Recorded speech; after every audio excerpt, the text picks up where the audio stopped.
Oh shit, my screen's all messed up.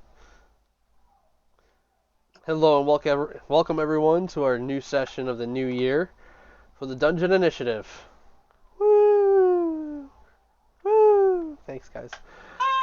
Hope you all are Hello. having a good new year. Hi.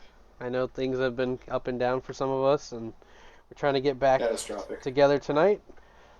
Realigned, readjusted, and I'm ready to continue our story. Um, anything you guys want to bring up before I make my announcements? All right, good. Over on my personal Twitch channel, FE Edge, you head on over on my next stream, which will be Wednesday. We are doing a giveaway. The next 10 subscribers will be able to qualify for a $25 gift card. And then following to that is a secret giveaway when you finish a scavenger hunt. And it's going to be starting on our Discord channel. So if you have any questions about that, make sure to type it in the chat and we'll send you an invite so you can join us. All right. Let's see. Who haven't we picked on yet? Let me bust out my dice here. Old Faithful. What the hell is that? So how's everybody doing? Everybody's just so quiet. I need coffee. Drink I'm some scared. coffee! Go get I'm it! scared, man. I'm Go scared, get the man. coffee! I'm too cold to Golden dog. move. Fen, that's your job, man. Get the coffee! I mean, like, if legs weren't on me, You have the beard, you have the responsibility. See, if I But wasn't legs. like laying down, then yeah, he would be able to. hey. Edard. Okay, you know what? Get out. Get What? out. We don't want to do a quick recap? No, because I don't like doing recaps. Go make that Alright, coffee. who- Go make it. No, Get out. I was comfy. Oh, Jesus, guys. Alright. Previously on the initiative, everybody was split up again for a little while. Part of the group decided to go and investigate the caverns where you guys had discovered the grove, the monster, and left behind... Boom.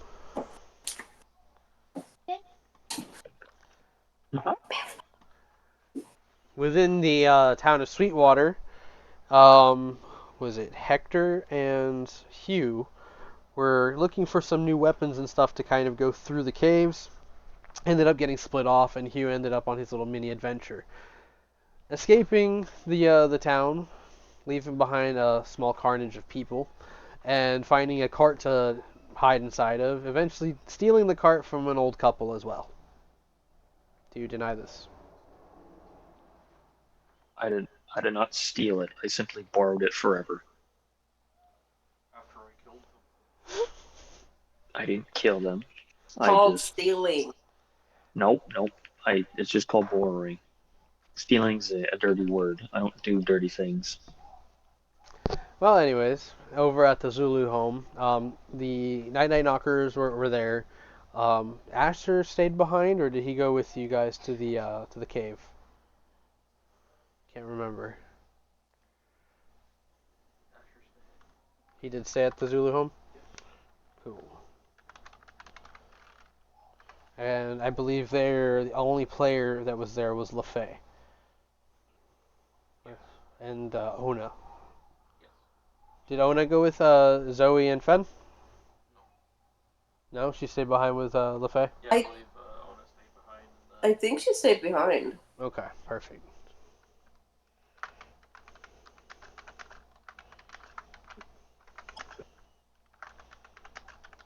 I have to rework some notes because some of them are missing from our last session. There.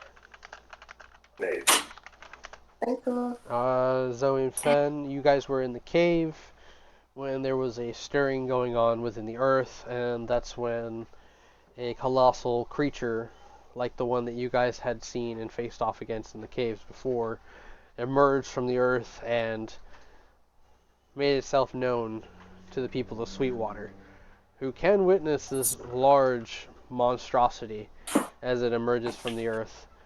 Edward arriving with the pod along with Jesse and Sandy. Sandy. Oh, I thought It it was was Sandy, Sarah. no Sarah. It was Sandy. No, Sandy. We were actually talking about a recap today, and we were going back and forth. Yeah, anything missing that you guys want to plug in? Because again, like I'm missing some notes. I remember a lot of like the key You details. killed an old lady. Okay, yes, we got through that. Yeah. Was Ona with us, or was she back at home? Ona's at the farm. Okay, Ona's at the farm with the kids. with LaFay. With no. LaFay's with Fenrir, Zoe, and Oh! Hector. Oh, so So LaFay was LaFay with did us. go? Yes, So she did LaFay go did with us. go.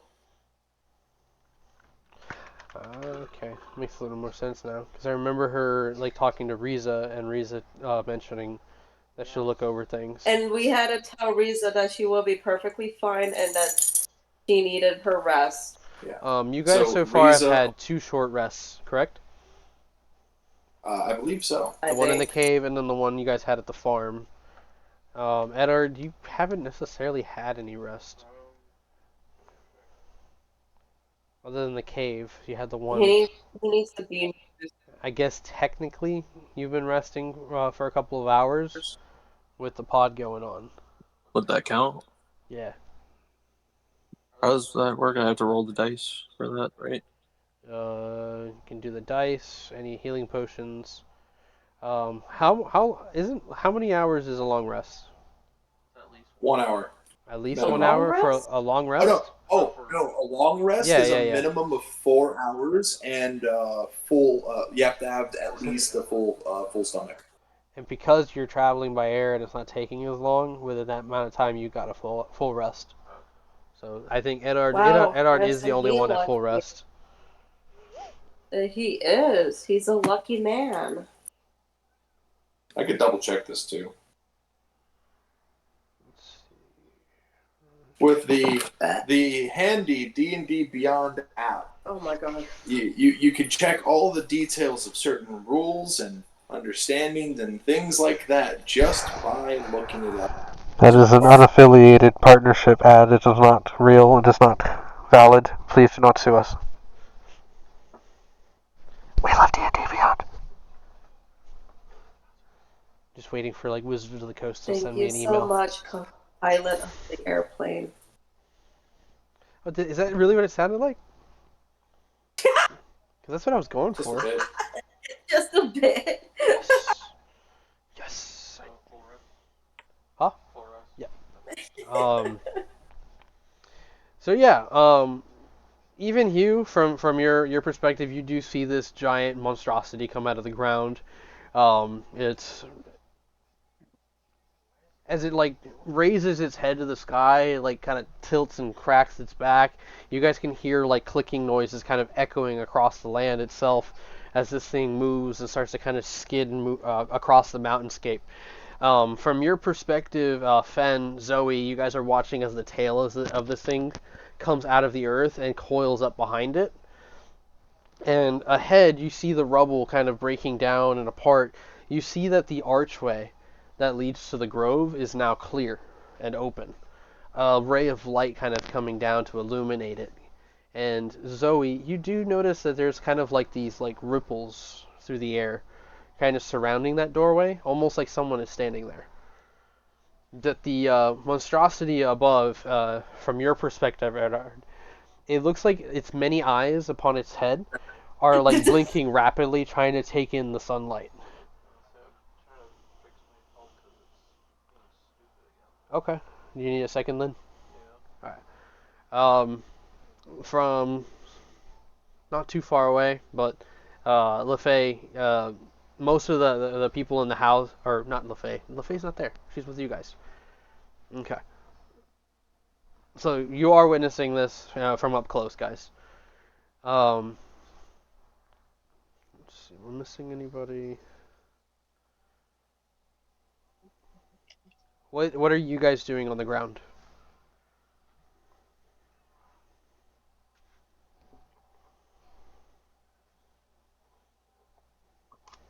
seeing that Finra is like looking up this tunnel. You said that there was like this figure that's there, Only or Zoe like can something. see. Only Zoe can see these ripples. It's almost like somebody is standing near the archway.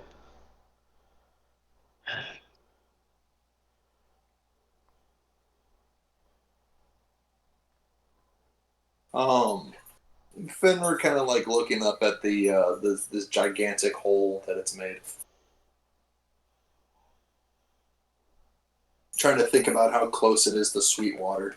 If I had an estimate of this massive hole that's in front of you guys, it's close to around the width of this creature and height is like 30 feet in width. It stands up as high as 50 to 55 feet, and it's as long as 60 feet. Big. Big boy.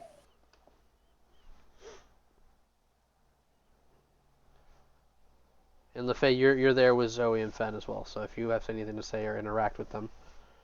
You guys took somebody with you, right? Hector joined you guys on this. Hector is with us. Yes, Asher is back at Yes, I wrote the that down. house. Anybody else come with you guys? No, it was just me, LeFay, Zoe, and Hector.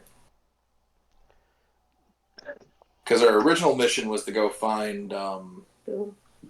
I'm on my way. I'm on my way.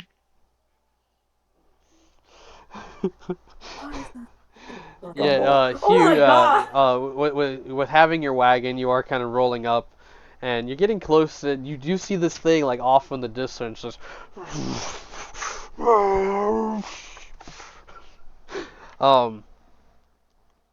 Edward, up in the air. Jesse's just up there, just like looking out. Sandy just kind of looks bored with all of it. He's bored. Yeah, Yeah, she's she's just just looking down. Fucking Jensen. What? I heard him say fucking gypsies.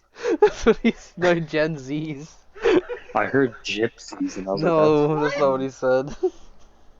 That is definitely not what I said. I wish that was what you said. That would have been fucking hilarious. He said Gen Z's. Nah, fucking gypsies. This guy. Yeah, from your perspective, that's the two people on board with you. They're like, one of them's awestruck, the other one's just unimpressed.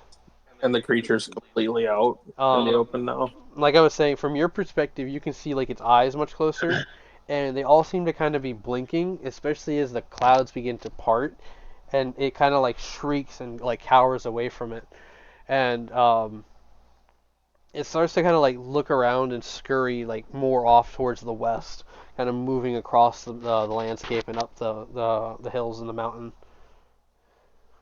Same direction we're heading, I'm guessing. Kind of away from the town actually, and it's just kind of like scatterbrained looking around. What's everybody doing as this is happening? Finra is gonna look at Zoe and LeFay. The thing's not gonna be good on the surface.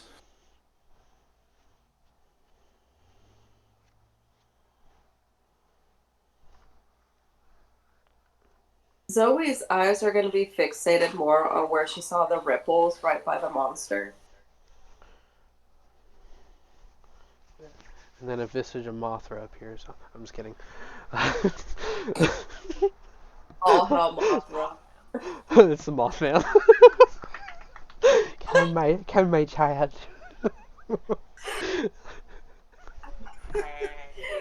What's up, LeFay? I saw you on mute. I am the next evolution. I will become one with your spirit. Please. Zoe becomes this world. Give me wings. I'm sorry. These Red Bull when you pick up Mothra wings. Mothra. All right. So fixated on the spot. You do like focusing in on it. You notice that like there's a hard ripple going around this thing. Are you getting any closer?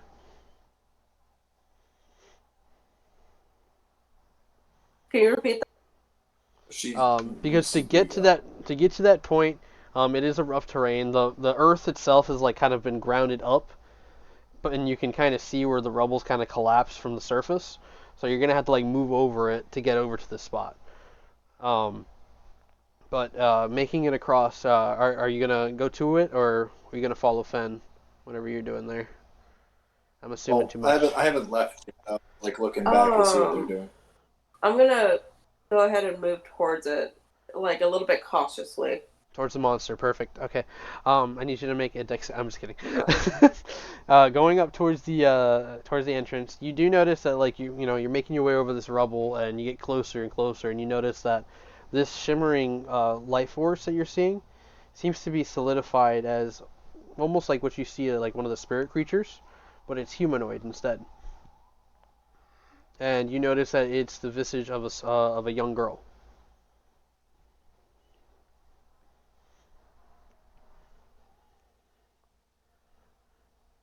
Kind of like watching Zoe. You okay? Do you see that? And she's gonna like motion towards the visage of the young girl that she's seeing. And no, Fen, you can't see it at the moment. I don't. I don't see anything. No. LaFay, do you see anything? LaFay wouldn't be able to see this either.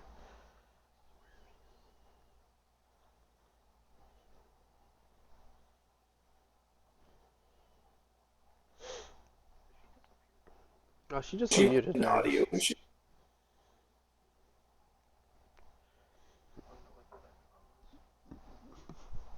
Yeah, the creature continues to make noises and roars outside. Maybe. I Hold on saw a when she second. unmuted, so I'm not sure. Maybe she needs to back out of the party and then jump back in.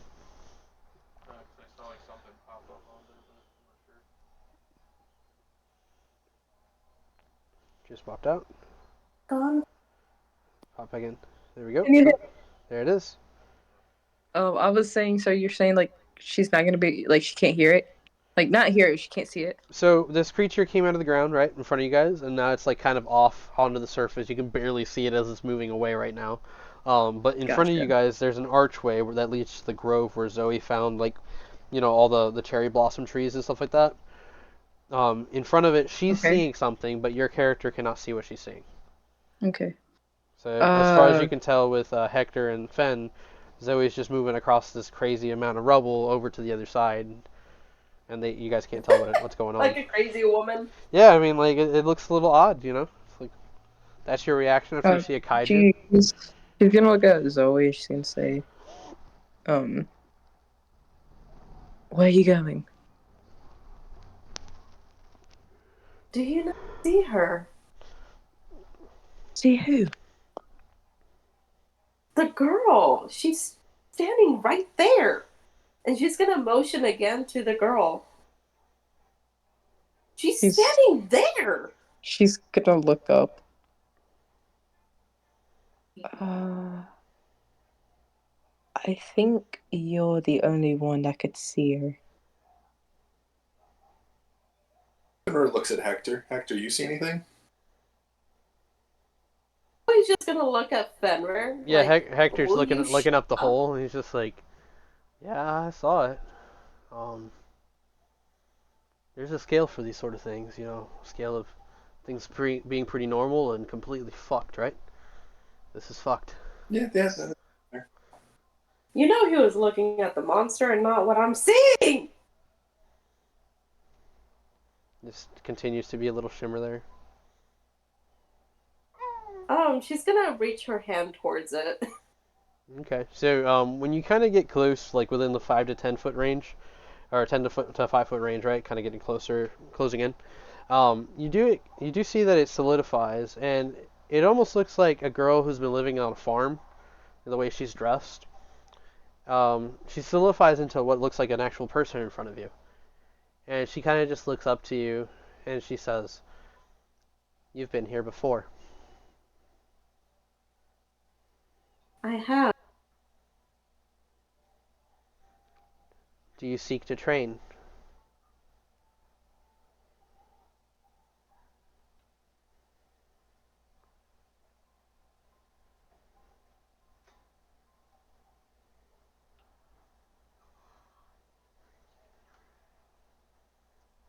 Oh, I hope she got that. I don't know if she heard me or not. Yeah, I can hear you. My iPad's not picking up our voices. Oh, okay. You, Moving you mhm. closer. There you go. Can you hear me better? Yeah, I got you. Okay. Um, Zoe's gonna look at her and she asks, "Are you here to train?" Yes. She's gonna nod. I am. What can you teach me? It's not what I can teach you. It's what has been passed down to all of us. To train here is to commit your life for a couple days, maybe months at a time. Are you sure you're ready to begin? Her ears are gonna flatten slightly against her head, and she's gonna look towards Fenrir and the others.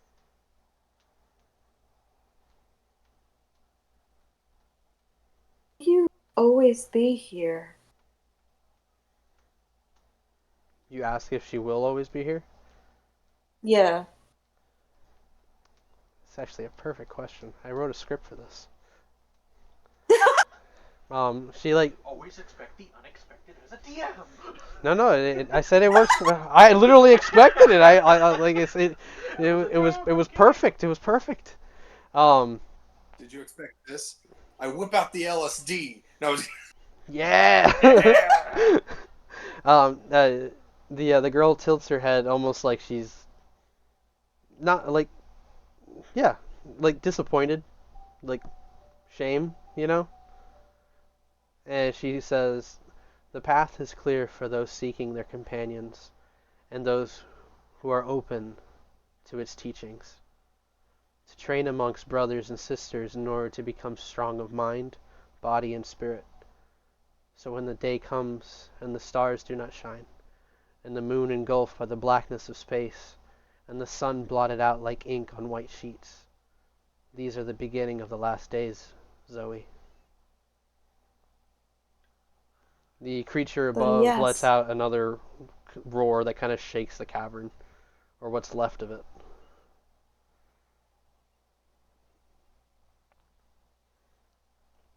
And with I that, like the girl just doesn't say anything else.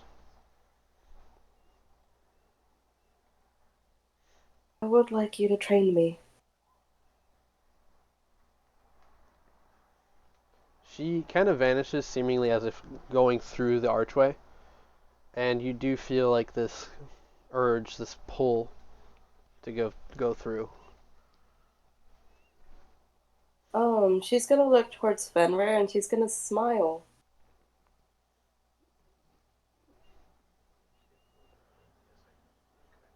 Please do what you can up there. Hector like And I notices love you, and you. he's just like, "Wait, don't go. Like we need everybody we have here."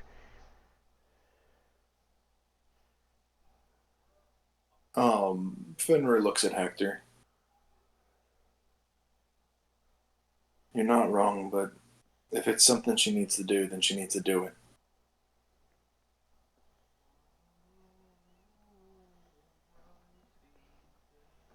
He kind of looks up back at the passage.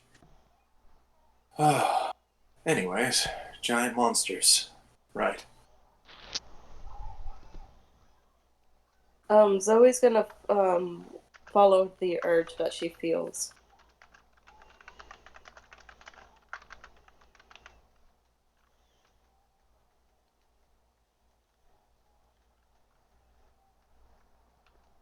So you guys watch as Zoe approaches and goes through the archway, and you see that around the arch, there's like a orange glow that kind of engulfs it and then seals it behind Zoe.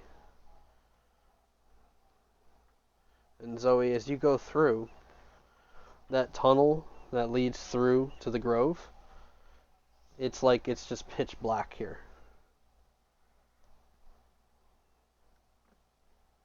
Lovely. You have this kind of like feeling wash over you, this loneliness, this isolation. But then you remember, and as you remember, a glow returns to the room, and Eris leaps from your back onto the floor before you.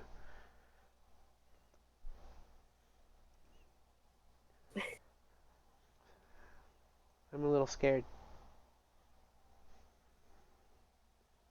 Don't be. As long as we have each other, we'll be fine. This must be part of the test.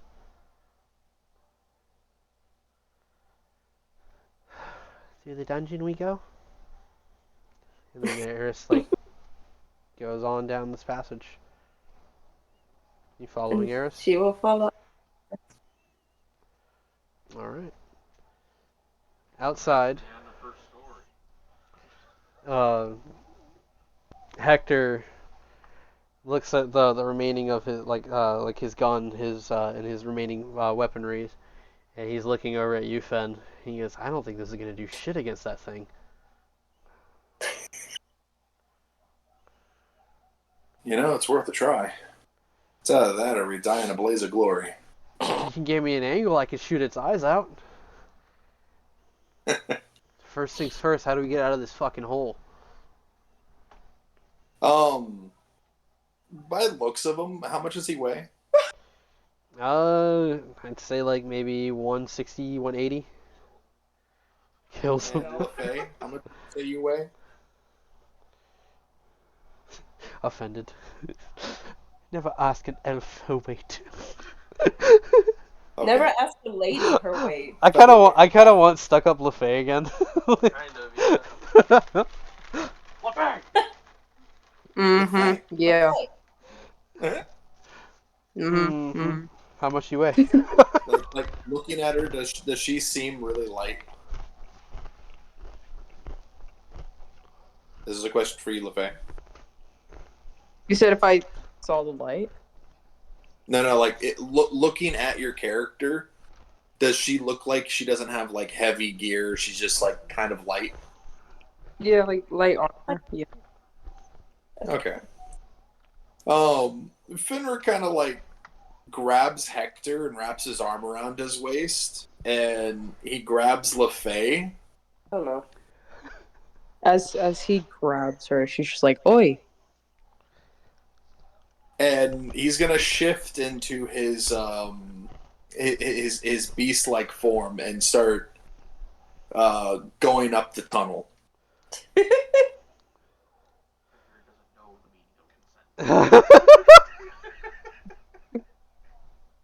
Did you hear him? No, I didn't. He said Fenrir doesn't know the meaning of consent. Like, Jesus. That sounds alright. So yeah, you make your way up, right? As you're making your way up, from your perspective, Jesse's just like, "Oh my God, they could level that whole town over there." And sure enough, you can see off in the distance, out by the ocean. Is it leveling a town? No, it's moving away from the town, moving up against the hills, and eventually building up to a mountainscape. So it's it's moving towards higher ground. And what you notice, go ahead and make a perception check.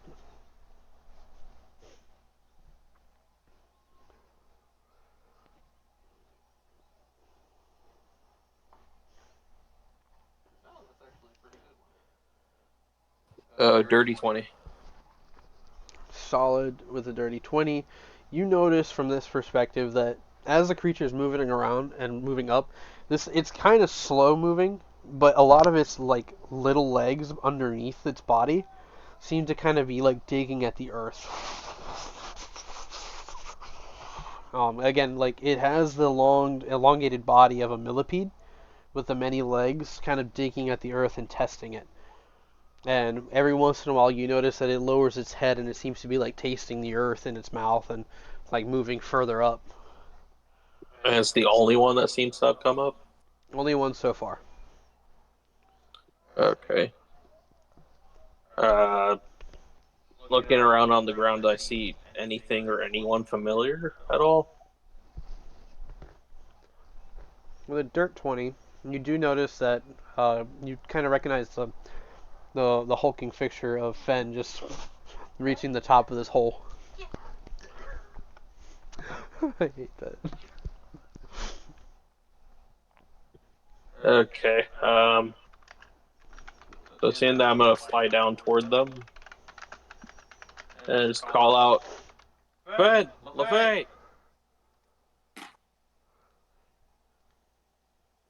And then you just hear, And Fenrir kind of like looks up. Oh, he's alive. And you see Jesse's head pops over. Fen! All excited. Fenrir's staring a bit. You brought the kid? The kid brought them. "If it wasn't for him, this thing would not be flying right now." Are you like kind of landing it nearby them? Yeah, just kind of like bringing it down close there. So yeah, like as it lands, you guys do notice that Sandy's in the backseat just like this, looking at all of you. And as soon as she sees you, Fen, she goes, "Of course." Looking at Sandy, he's just like he's standing there in this hulking like beast-like form, and then he just flicks her off.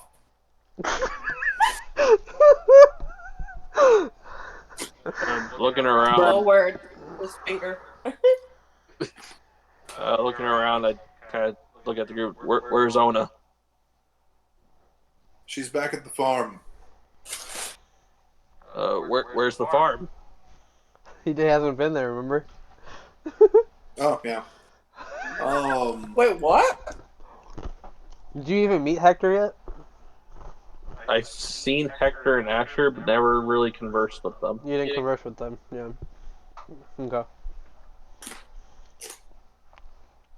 So there is still room for at least 2 more people on the pod, by the way.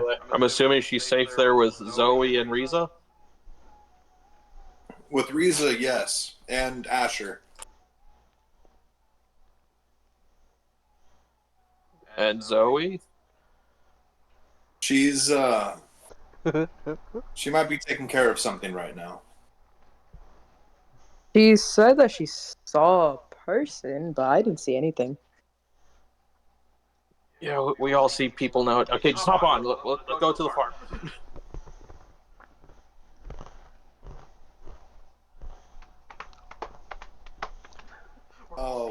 Fenrir's gonna let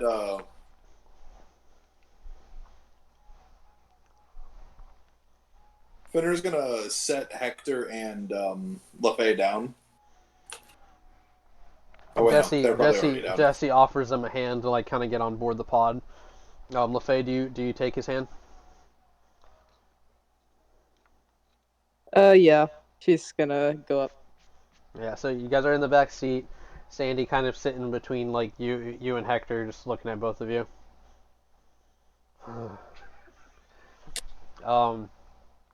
Jesse's in the front seat. He like hopping up and down, and he looks over at you, Fen. And he goes, "You might be able to just like ride the hood or something." How far away does the creature look? At this point, it's moved close to 100 feet away. A little over that, actually. Fenrir looks at Jesse. I think I'll be able to keep up on the ground better, and I'll be able to get at it a little bit quicker. You're not gonna go after that thing, are you? Well, gotta make sure it can't hurt anybody. There's a metallic screeching noise that echoes across the land, drawing everyone's attention, Hector kind of covering his ears. And as you guys look back, you see that the creature moving up the mountainscape has stopped, and it's like propped its head up, and it's just like.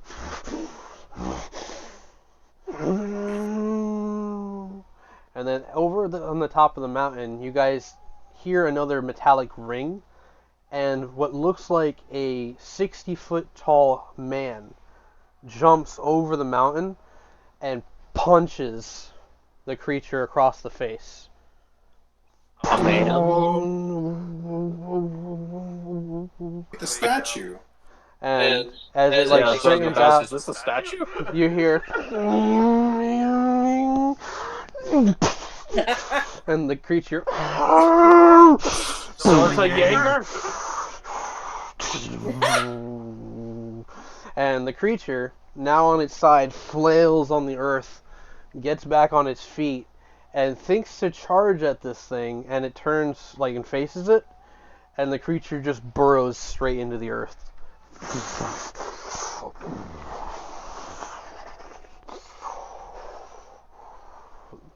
The 60-foot tall metallic golem straightens up, a beam of light from the sun shining over its chrome body. Looking down kind of in your direction, and just stands there, not moving. There's no way it was that fucking easy. Fenrir's kind of like looking at that, the golem. Is that the statue thing that was told to LaFay? Hector's just like confused as shit. Jesse's just like even Sandy kind of goes, sweet. She finally shows some kind of. By the way, and Hugh, like from a distance, you do see the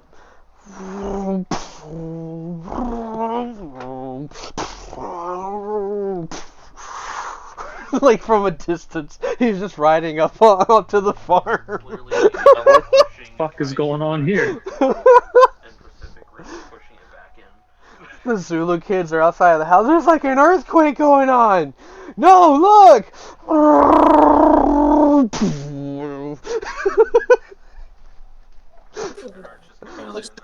Dumbfounded, just like, no, there's no way that it can't be that easy. No.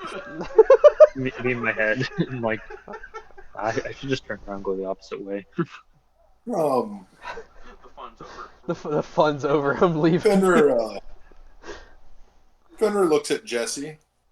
I'm gonna write down. Oh, do you see that, Fen? Who made this thing? And he like climbs out of the pod and he starts running up the hill and up the mountain. Yo, it's gotta be over 6 foot tall, 60 foot. Oh my god. I literally just wrote my notes. Stone Jaeger punches kaiju. Fenrir's gonna go up and actually grab Jesse. Yeah, For the popcorn then. yeah, like you do have to like push yourself a little bit, realizing that Jesse really like booked it in this direction. I like the popcorn. Huh? What is it No, here? sorry, not you. I think it's- Sorry, girlfriend. Oh, okay. Yep. Yeah, he used like damn near double speed to like make it all the way across to where he's at. So you make it, you grab him, and from this perspective, this thing's like towering above you guys, and you can hear it. Like the wind blows against it, it sounds hollow. It rings this metallic sound that vibrates throughout. It's quite the epic scale, and Jesse is just like, it's an accomplishment. A god must have crafted this thing. An artificer god. Yeah. Let me touch it. Let me touch it. Let me touch it. He's all excited. I'm gonna take him back to the pod. No, wait, Fen, you got to understand. Look at it. It's amazing. And Sandy in the That back thing seat. is under the ground. Who cares about that thing? Look at that. Who made that? And Sandy in the back seat of the pod is just kind of going, he's never going to stop talking about this, is he? Nope. No, I don't think. Fenrir brings Jesse back to the pod, and he looks at Eddard. Do you know how to use it? I mean, I've been flying it for like half a day. Okay. Get us off the ground.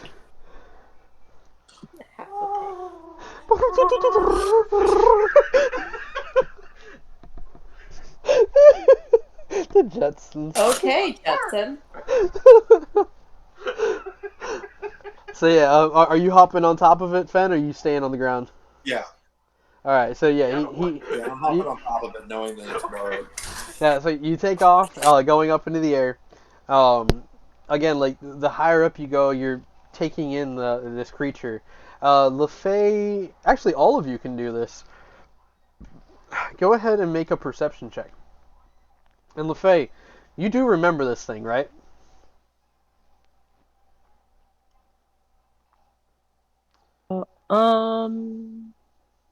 Trying to remember. You remember, like, damn near the beginning of the campaign when you and uh, what's his name, Johnny, went to the small island and there was a giant golem that came out of the ground and it started just marching off into the water. Yes. Yeah, this is it. Oh. I think LaFay should have Yeah, advantage. yeah. No, I was about to say you do have advantage on Also, I this just roll. gotta say. What is it again? What is it? Perception? Yeah, perception checks. And you said I have advantage, so I can roll again. Is that what it is? Yes. Okay, thank you. What was the question? To re-roll if I have advantage. Should be able to just tap it again. Yeah. I was just asking. 23. Jesus Christ with a plus 12. I have a 23. I got What a is it? 25. 23.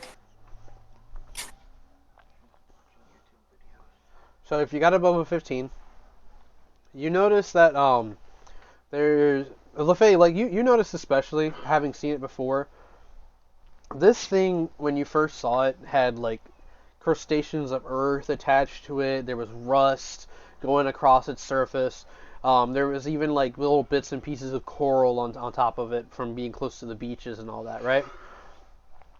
Now it seems like it's like polished off over time, and now it's just this chrome-like metal that almost reflects the sunlight and some of the surroundings closest to it. So it has like this array of blue and gold colors going off of it. You guys do notice that there's like engravings on the face and stuff that kind of give it a structure or a kinness to a certain person. And as you guys are kind of getting closer to the face, you realize that it is the face of the god of mischief. Huh.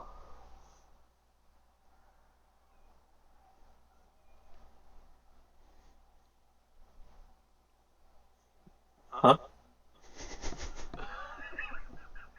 Bruh. Bruh.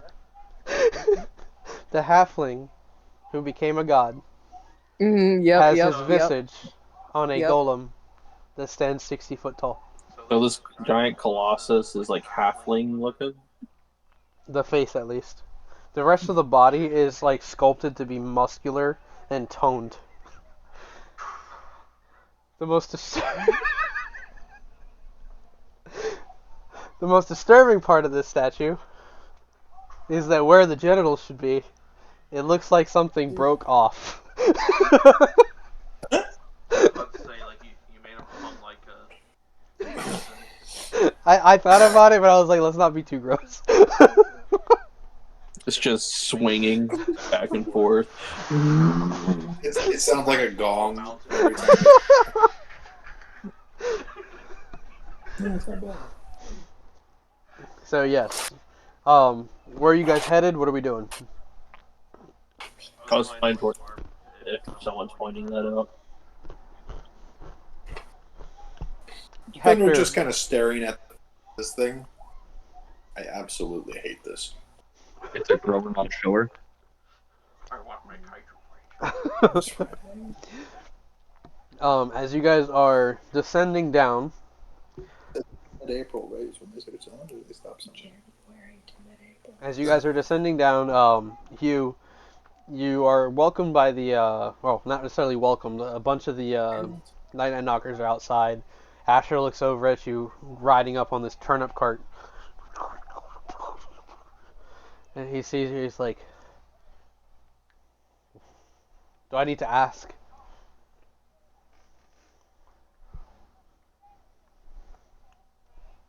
Do I even need to ask?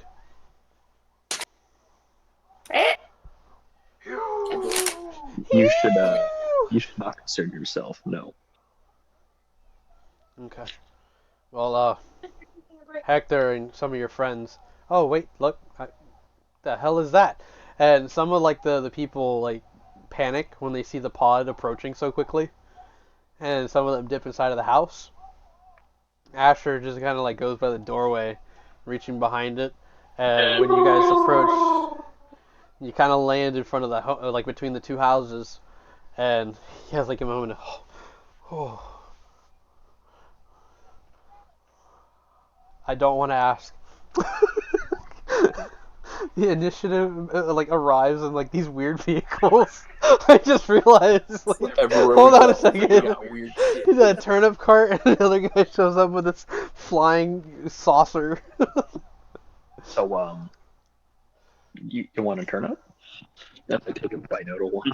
Yeah, there's a shaking of the earth beneath your feet, as Fen, you do kind of have this sense within you that like this creature somewhere off and away from you guys is still moving around beneath the earth.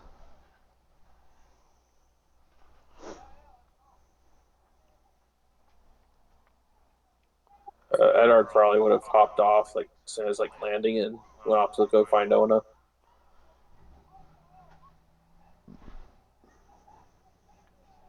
Yeah, Ona would be outside of the house, seeing you coming back. She just like throws her hands like this. She goes, "What do you keep doing that for?" Just ignoring the question, I just kind of run over and give her a hug. She gives you a hug back. That you okay? No, nothing fall on you from all that shaking or anything like that. Yeah, I've just been in charge. I wouldn't expect anything less. Everybody listens pretty well here. Where's Zoe? Uh, yeah, that's something we have to figure out now. They Fenrir and LaFay say she disappeared following something.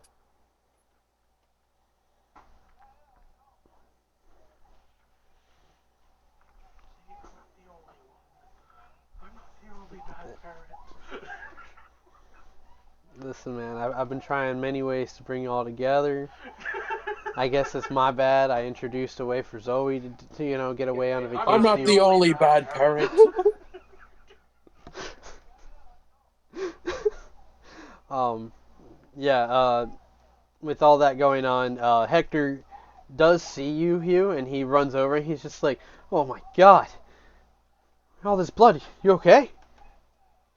Uh, I'm fine. Where'd you get this turnip Uh, cart?" I I found it. This looks like old man Salazar's cart. No. You try to Fenrir's do like looking at Hugh. make a deception check.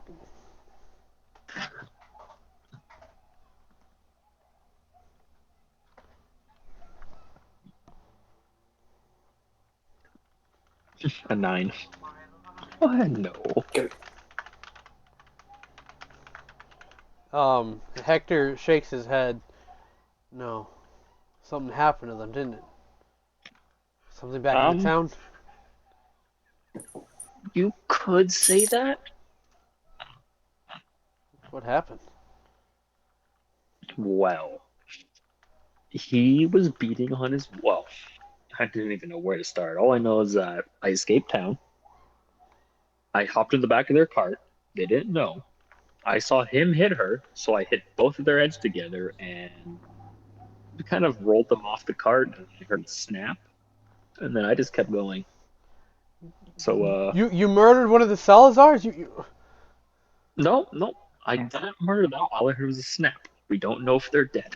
What the hell is wrong with you? And like he takes off down the road. It was self-defense. Asher seeing this is just like, I guess I'll go with him. You want to turn up? The Zulu kids are kind of like walking up. They look in the cart. Did Dorothy send any peaches? Um, not that I've seen here. Just turnips. Yeah, the kid just like kind of takes one of the turnips, throws it aside. Smelly old things. Let's just get you to safety. What do you mean safety? Finner What's just going staring. on? I don't know. All I know is that I've Finner seen looking at giant, you like you son of a big bitch. ass monsters come out of the mountain. So What'd you say, Fen? Finner's like looking at you like you son of a bitch. What did you do this time? Yeah, it's yeah, like the night knockers just kind of like disperse, kind of going back inside. But what was his name? Greg? Edgar. There we go.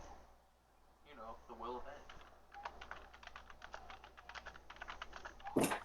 Yeah, he comes up and to question you, Fen, and LaFay, since you guys Yeah. were there. He's like, what happened? Did you find Boom?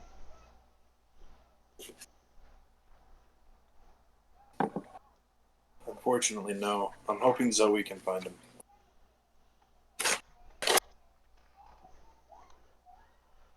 Hopefully he's all right. That thing that came out of the ground, absolutely terrifying. Yeah, we were really close to it. By the way, Finner's in his like beast form right now, which they haven't seen before. Oh shit. Everyone ran away. I guess The beast they would has be arrived. uncomfortable. With, a good majority of them would be a little uncomfortable, confused with everything going on top of that. So Edgar's a little like He's not like just. he's not like super crazy like monstrosity, but he's like humanoid, almost werewolf looking thing in a sense. I guess Edgar would have been cautious approaching you then if you were in that form, just kind of looking over more at LaFay for an answer.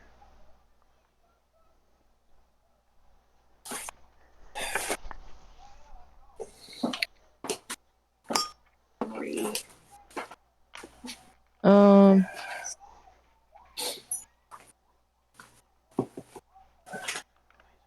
I mean, I haven't seen him in a while. She says then. Yeah, Edgar kind of takes this news and he says, so what do we do? Should we go to the town? Maybe it'll be safer there. Some sort of lockdown procedure?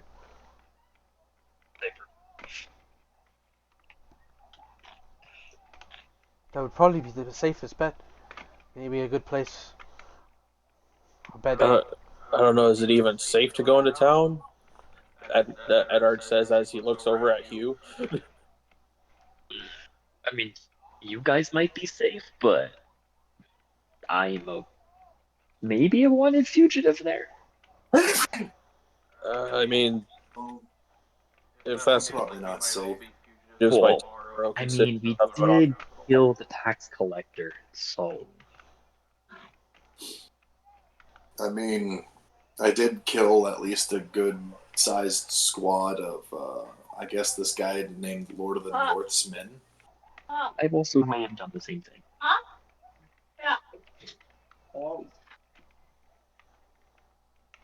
Okay, so yeah, we're probably all going to give us by tomorrow then. Why would we all be fugitives? Well, initiative members at least.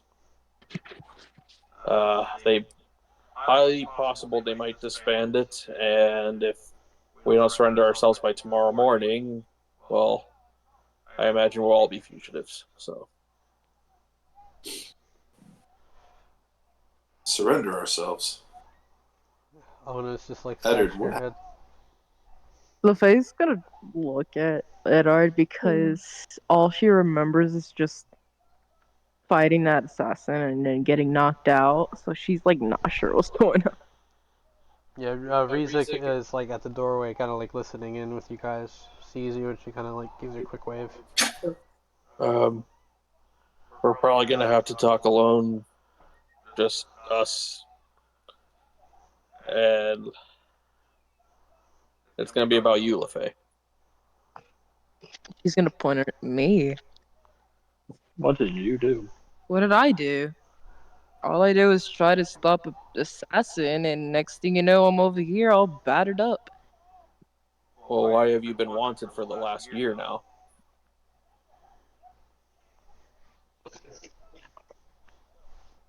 Okay, so we might have went into a vault, but that's pretty much all I remember. I did try to like not go in, and that's where I saw the assassin. Yeah, but you have a wanted poster for the last year now. For what?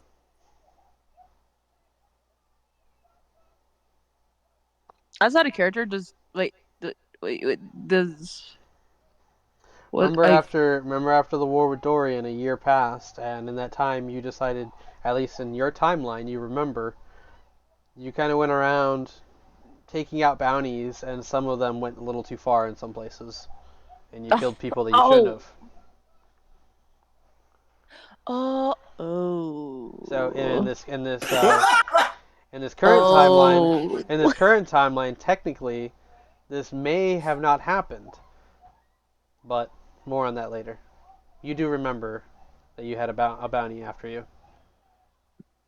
I heard something about you having a bounty on your head and someone here having a really high body count of just murdering people. So, looks over at Hugh for a second, then back at LaFay. Not sure who to really blame for this. You can honestly almost consider Hugh every time an accident. He just looks like he's always having an accident. I may have thrown a few hammers and killed a few guards back in town. But I mean, they kind of deserved it. Did they? They worked for a corrupt politician. Ona chimes in, but it doesn't sound like it's something recent. It sounds like they've been after her for some time. How For come? almost a full year. Why are we just now hearing about this?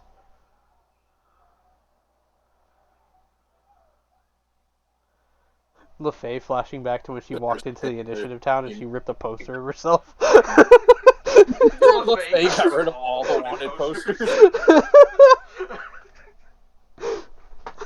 Anytime Edar was walking around time, someone was just standing in front of one of those posters, so he never saw it. Convenience.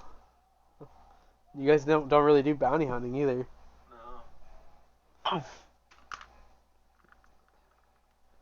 Maybe take that up as a profession later. But if it's gonna put us on a wanted list, bounty hunting is like within the law, right? Like she should be okay, right? What? He looks right at you, LaFay. Well, it depends on if the poster would say dead or alive, not dismembered and or mutilated. Did you mutilate I mean, people? potato, right? She looks at Ona and she says, "Oh, I'm trying to like think of like how to put it into words. I'm sorry. Um, Big purple eye staring at you. oh.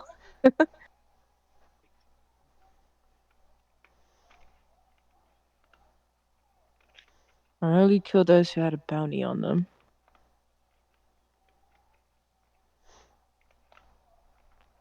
Are you sure?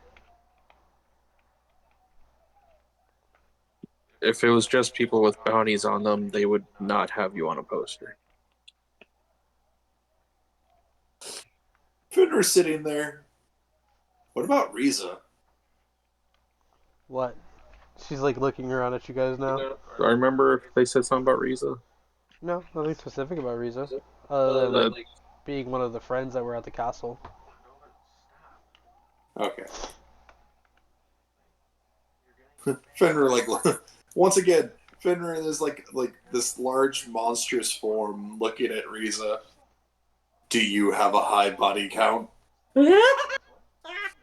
She like kind of like shrinks a little bit. Um, like in what way?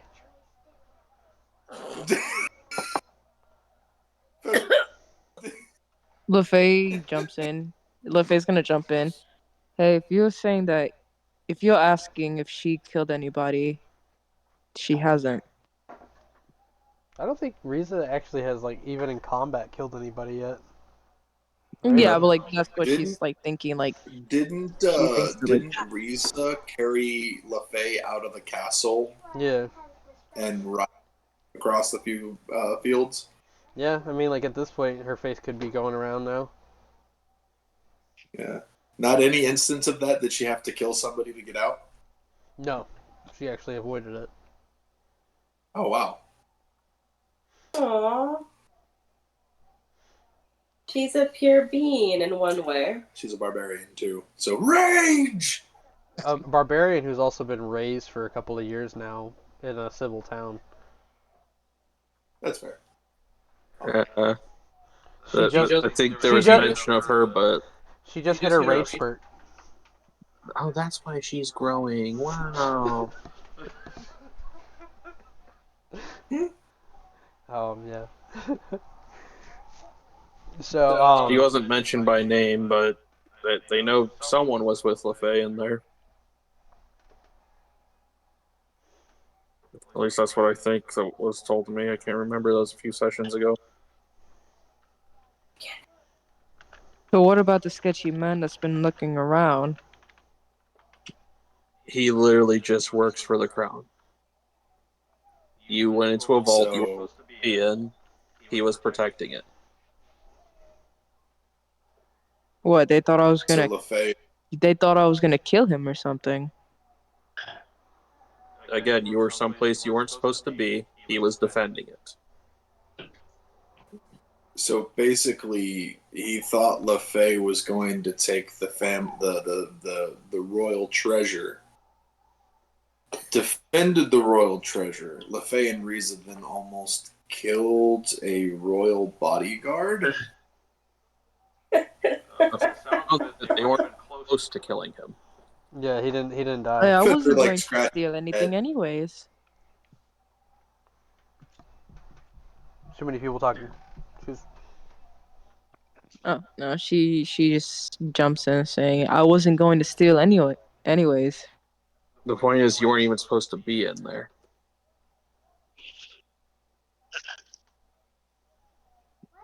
And now, because I'm refusing to turn you in,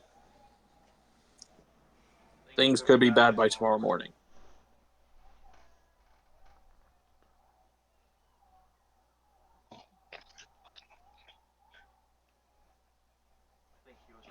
I've got you all into this. were you trying to say something as well?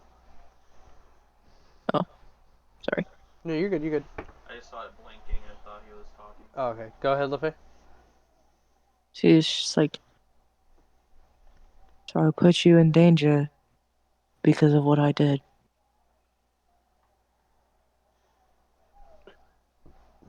And she says that like how I'm talking, like she's like very like upset.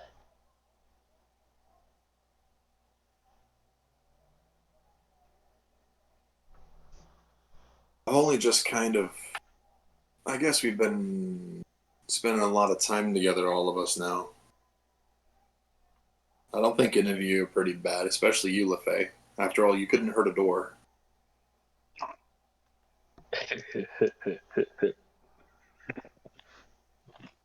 That's a T-shirt. You could have heard a door. Picture is the door slamming into LaFay's face.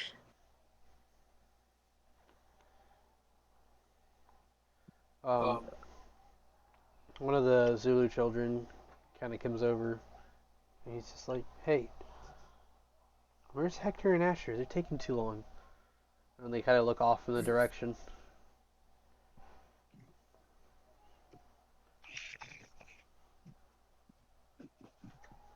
We'll figure this out later. Let's just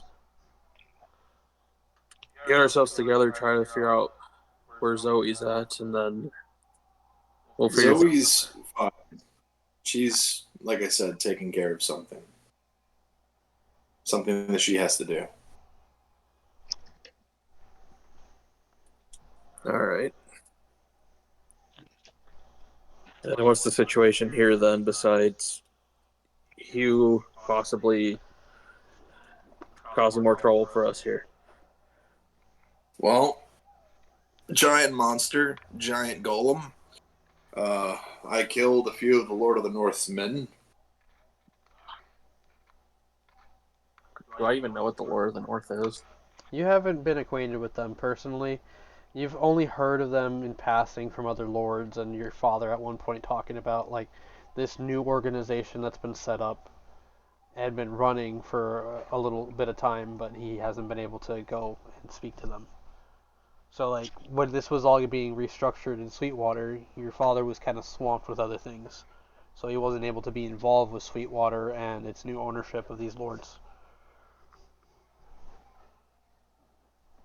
Oh, most likely that's not going to look well for us there also. Hugh, Yeah. you said you were getting away from who? Taxpayers? Not the payers, the collectors, you could say. I may or may not have been in cooperation of killing their tax collector, and now the Lord of the North may or may not want me. Also, I kind of may have worked for him for a day, and let's just say I've killed a few guards, and I feel like I'm ready to take down a corrupt politician. If But he's a Yeah. politician at all. but Like, I went to my hammer, but I got jet on my hammer now. I'm just gonna slowly back out of the room to go weld this thing now, so no more questions come my way. Wait, so when you say corrupt, do you mean like actually corrupt or just corrupt to you because he didn't agree with something? I mean, she was gonna It hurt sounds children. like he's controlling this area with force I, rather than. okay, hear me out. I'm okay with hurting people, but when it comes to children, that's a line I can't cross. She wanted to hurt these two kids, so I said, "Fuck that," and had Tweedledee and Tweedledum over here pull shotguns out and blow her kneecaps off, and then boom stepped on her. Speaking of which, Finner's gonna look down the road. You don't see anything Where down the road.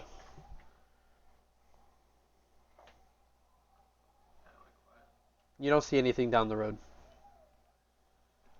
That's not good. Finner looks at Eddard and Hugh. I'm gonna go check on Asher and Hector, see if they're okay. How far up the road, Hugh, did you get this cart? Because I can only assume. Pretty much almost right on the outside of town. But if anybody asks, you don't know anything about this cart. Nobody saw me because I was invisible from my potion of I was a invisibility. figment of your imagination. So nobody This knows should be able to who took wear the cart. off by the time I get there. Finner's gonna start heading down the road towards where Asher and Hector went. All right. What's everybody else doing? In the meantime, I guess, are you guys hungry at all? I pull out a bag with rations and produce and just kind of bring it over toward the house.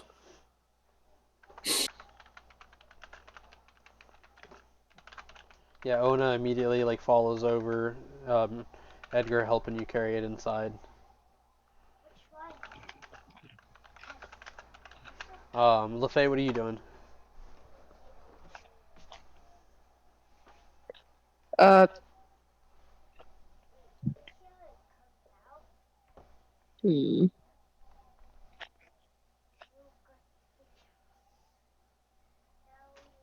Well, Riza's there, so she's gonna go up to her and she's gonna say, "Are you hungry?" Riza gives you a kiss. And then says, very hungry. And then pulls you inside. Whoa! Oh, Whoa. Inside He's hungry for fish. with Edard, and Edgar setting the stuff on the table. No. Riza pulls you over to. No. I didn't even hear what y'all said. I don't. She's hungry for fish. Oh gosh, stop. Oh god. Yeah, Riza like with one arm around you pulls you through the house, grabs and like a fat man couch and drags it across to the table, sits down and puts you on her lap and then gives you a piece of bacon. Oh. Bacon. Mommy likes bacon. Bruh. Not responded by Yeah, Austin Meyer. she totally just like orc handled you. Candle. Elf handled you, if you will. Um, Oh, also, as I was carrying like that one bag over into the house, I kind of look over at Jesse and Sandy still sitting near the pod. Get the other bags, come on. yeah, like Jesse grabs one of the bags, and you do notice that they're like kind of talking to each other, and she kind of smiles a little bit, grabs like a jug of water, and just kind of like follows in after him. And you do like kind of looking across the room. You can have one. You can give her one from a pocket. Yeah. You do notice, Edward, that Sam's like laying on top of one of the couches with his head on, like just kind of on his side, looking depressed as hell. And Edgar is just like, he's taking it really hard. This whole thing, this whole situation. He did not expect it. He's doing his best though. Right. And setting the stuff onto the table and grabbing like one of the jars of ale that he brought over, and then going over towards Sam's, kind of handing it over to him. Good. Try to just take one drink. Make a persuasion check.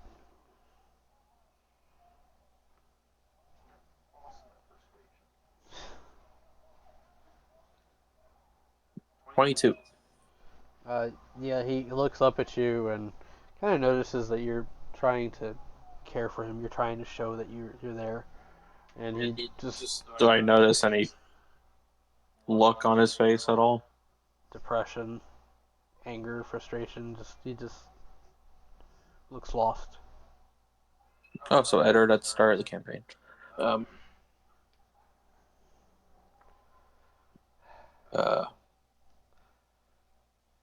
yeah, I'll just kind of hand the jug over to him. Whenever you're ready, just look for me to just talk, if anything, all right? Or just if you need to let loose. At first, he doesn't say anything, and after a moment, he does kind of respond saying, "Thank you, Edward." You're not the only one here who's lost men before, so. And I'll go back toward the table, start pulling out food. Hugh, you kind of went off to try to do some welding, right? Your instinct maybe kind of Yes. taking you towards the Zulu house where they had like a shed next to it, remember? Yes. You do see that they have like a small forge. You assume that maybe they used it not to like make like weapons or anything, but maybe like farm tools and stuff like that. It's not a very large forge or anything like that, or anything special. There's no molds or anything that you can borrow or use. Um, the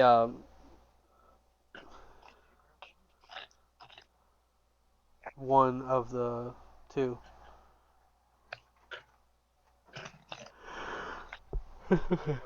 It's okay. It's okay. It's okay.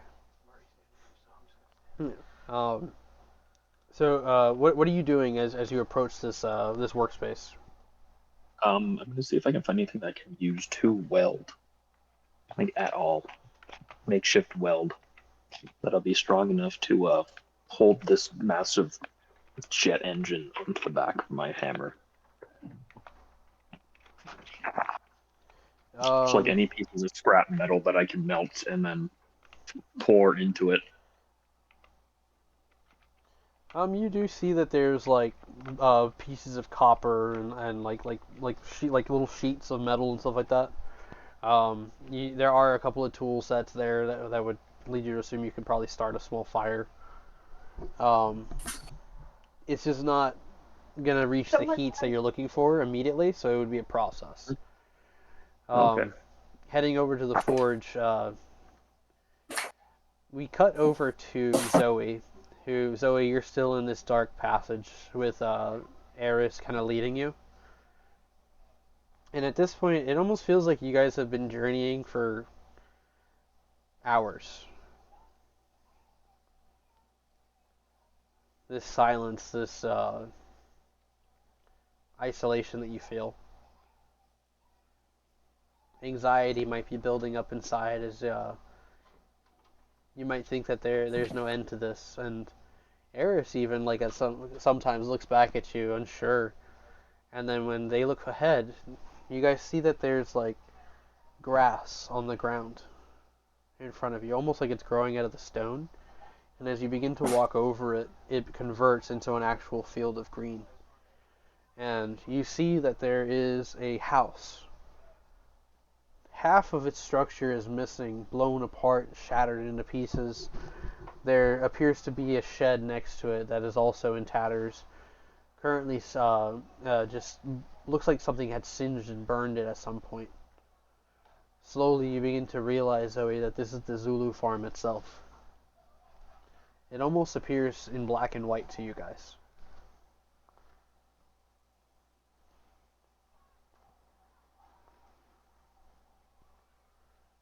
Eris, looking up, says, "Look at the sun." She's gonna look up towards the sun. And there, where you would normally see like this blinding light, instead what you see is a very thin line running the outline of the sun itself. And it's almost like the entire sky is pitch black. Just a small bit of white light forming from those cracks. The glow that's emanating off of Eris, it almost seems to illuminate the black space, the black ground around you. And curiously, Eris goes up next to a forge. What do you do, Zoe?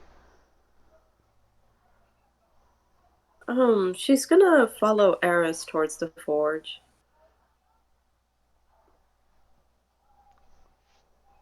This is that farm. That one we were at. What are we doing here? Why is the world like this? But I don't have a good feeling. Hugh. Yes, Poppy. Interacting with the forge, go ahead and make a wisdom check. Dooby dooby dooba dooby dooby dooba. A 10.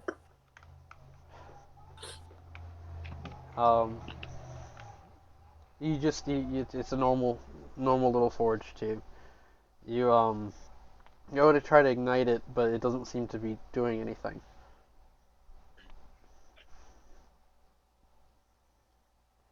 I'm going to proceed to whack it. Oh my lord. So you whack it, and it doesn't do anything. But Eris, you hear like a noise, like something smacking against the stone, and it kind of like makes Eris jump and move away from the forge.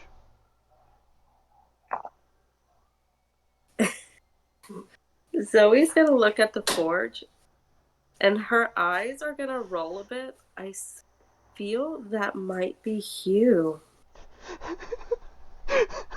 Thing won't work. That's funny. Sorry, I son like of a that. bitch.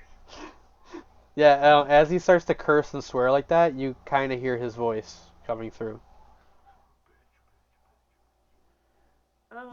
She's gonna place her hand where he hit. It doesn't seem to do anything. But you do feel like this, like that pull towards the flame.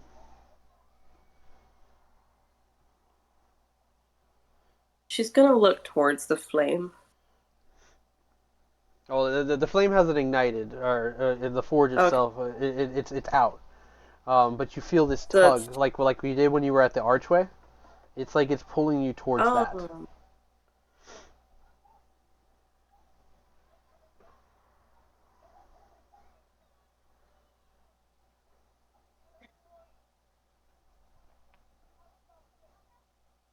How did my brain had something and then it slipped?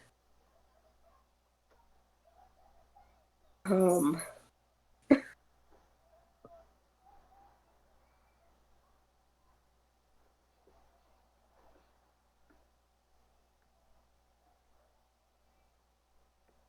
Um. So that's the wrong one. All right. So I'm gonna go ahead and produce flame in my hand Okay. and place So it right into the forge, where normally you would see the flames, basically. make a wisdom save.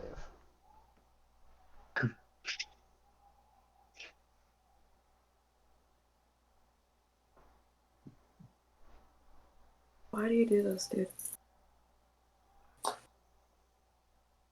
Babe.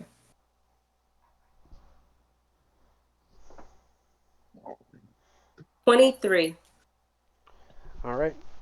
So with a 23, you put the flame onto the forge, and sure enough, Hugh, you're cursing, swearing, all of a sudden, the flame ignites on your I end. knew if I got it, Of course he's gonna take all the credit. all it takes is a little bit. And Zoe, the flame ignites, right? And you're looking into it, and within the flame itself, you can see Hugh on the other side. You can see his goofy grin as he's all excited that he's got a fire going.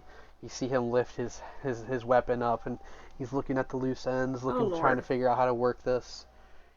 But your attention turns, and even Eris is gone. And in Eris's place, you see that there's a young boy sitting next to the fire.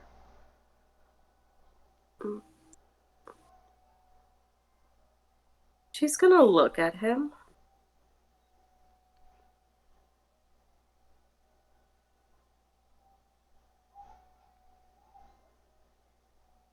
He doesn't look at you. He doesn't seem to move. He's just staring into the flame. Are you alright? He doesn't respond to this, but he wipes his tears away. And he stands, and you see that he puts his hands in front of him, and he's trying to feel his way, almost like he's in the pitch black darkness. She's gonna move. Is he right beside her? Mm-hmm. Yeah, it's right where Eris was. She's gonna take his hands into hers. When you try to touch him, it's like you kind of go through him. And he continues to walk straight through you, and when you notice he's kind of making his way up against the house, feeling against it. Mama? Papa? Zachary, follow our voice. He's just kind of walking.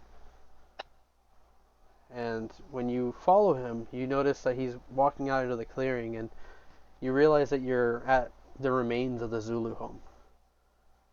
But looking out and beyond, you see that the trees and the foliage that once surrounded it are dead. You notice that there is a small encampment of people here at the middle.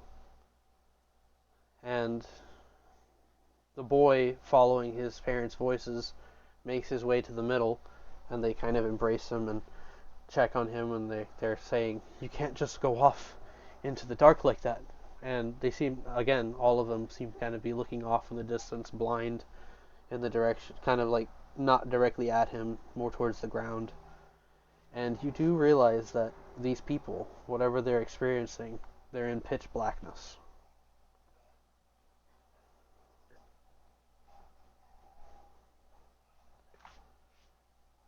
And the father continues, get to your tent, come. And they reach down and they're like grabbing these strings that are intertwined between the camp, and they make their way. Some people help and guide each other through. What do you do? She's gonna walk up towards them and kneel down.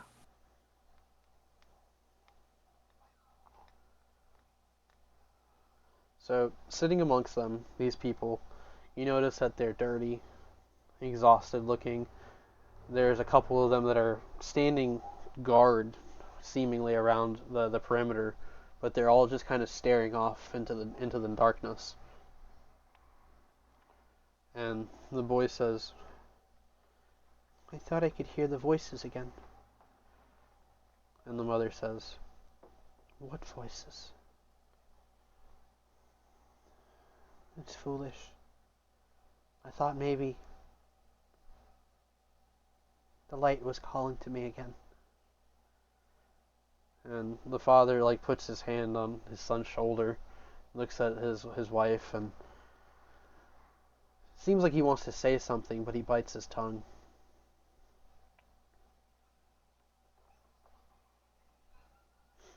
Make a perception check.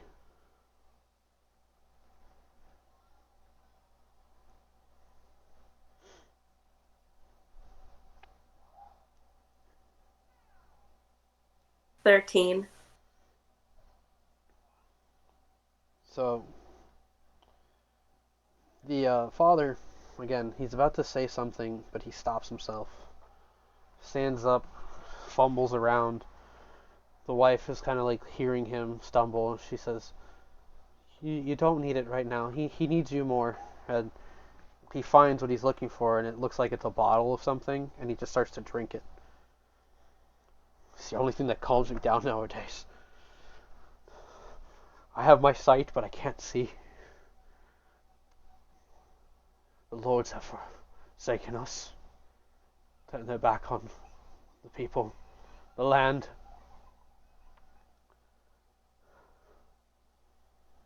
What point is there in having faith anymore? And Zoe, you can't see them, but off where the forest line should be, you can hear like cackling, almost like people whispering as he says this. And the more frustrated the father becomes, kind of throwing the empty bottle down, realizing he doesn't have any more to drink. The wife trying to calm him, he like gets into a struggle with her and shoves her away, and the cackles get closer and closer, and even some of the guards standing there, they begin to kind of shiver, realizing that something is getting close.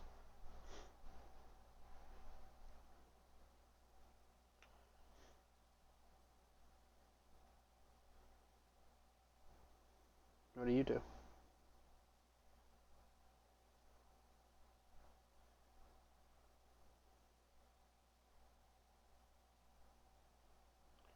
The father, being disturbed and bothered as he is, begins to rattle other people in the encampment. Some of them begin to fight amongst themselves, arguing as to what they should do or what they can't do. Some begin to fight and struggle. And within this fight, some even begin to steal from each other. Zoe's gonna look at each one of them and then back towards the woods. And in her hand, she's gonna produce flame again. But instead of like a small fire, she's gonna try to make it into a larger orb that will light up the whole area for her. So, with your wisdom roll from earlier, which was a 22, correct? 23. 23, even better. But yeah.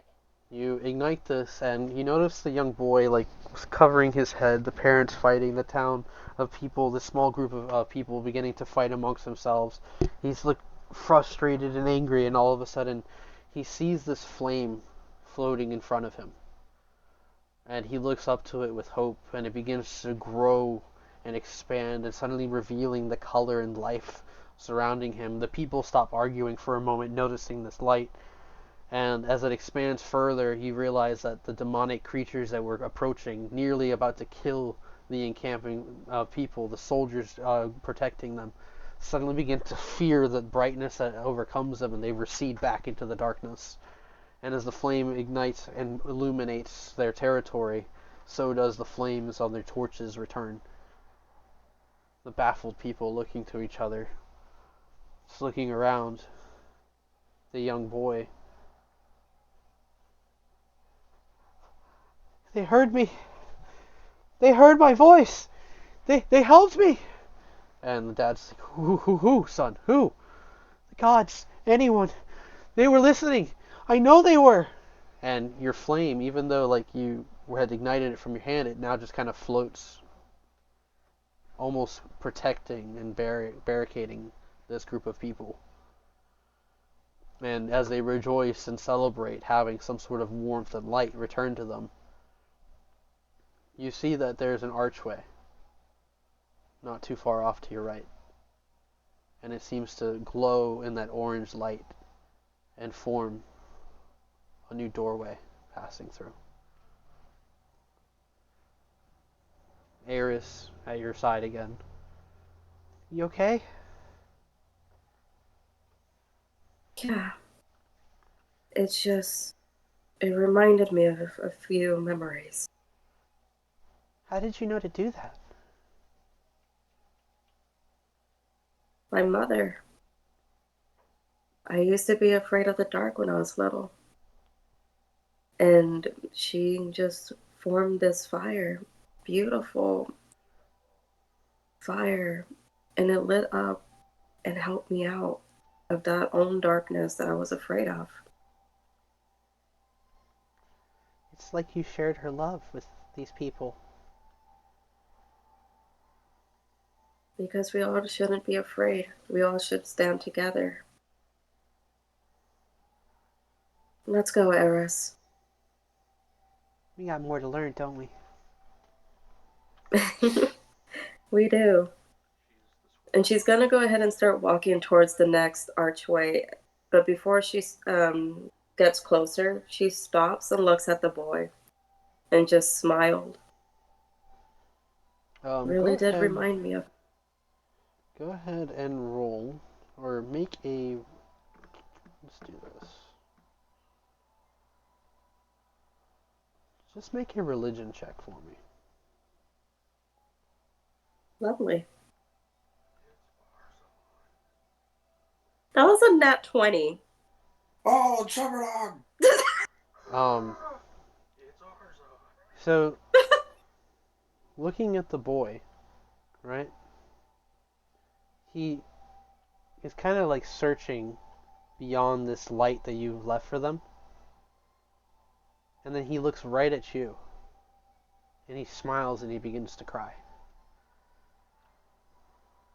Cry with joy as you seem to realize that you've restored some sort of faith in him.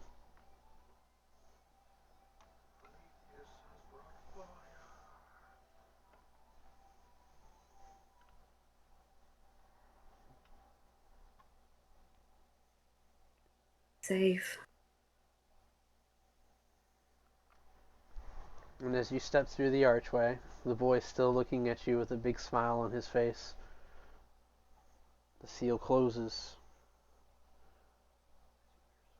And we cut to Fenrir making his way up the path. Fen, as you get to the clearing where the road is, you're looking around the ocean, not too far away from you, heading east, kind of crashing and moving. You realize that you don't see Hector or Asher. Go ahead and make a perception check here.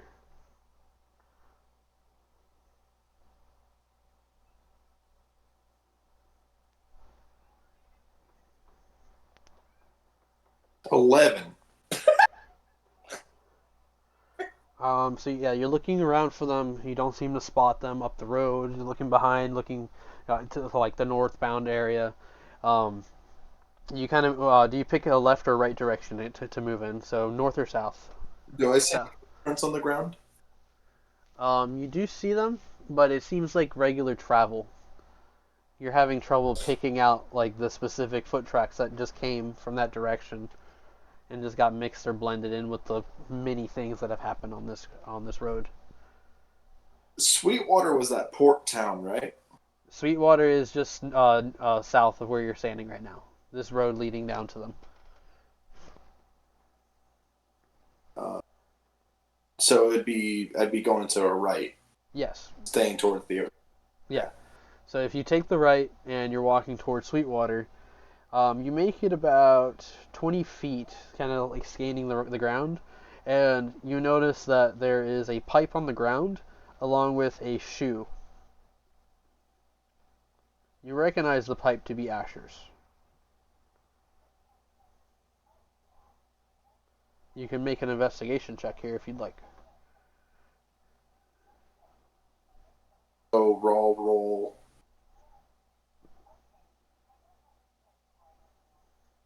That's a 3. That's 2 3s in a row.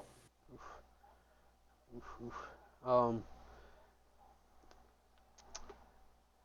Asher's pipe.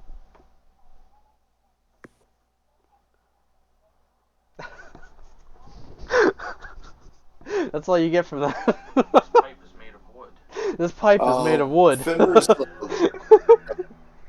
starts like looking around. Asher, Hector. Nowhere to be Samantha? seen, nowhere to be heard.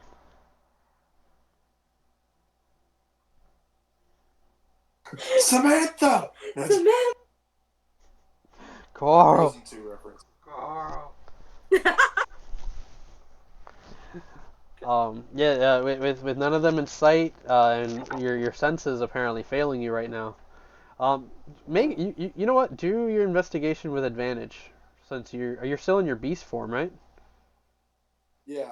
Wouldn't you have like a Hey, heightened 19. sense? Even Yes, better. it means it smells like So yeah, like picking up the pipe, it smells like his tobacco and maybe a mix of other herbs in there. And then you smell the shoe, confirming that it is Asher's.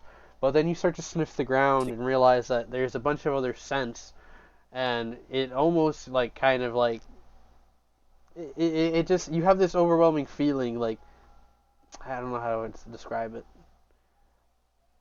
There were a lot of people here, other than Hector and Asher. And they have moved Like a south. They've moved south from this point.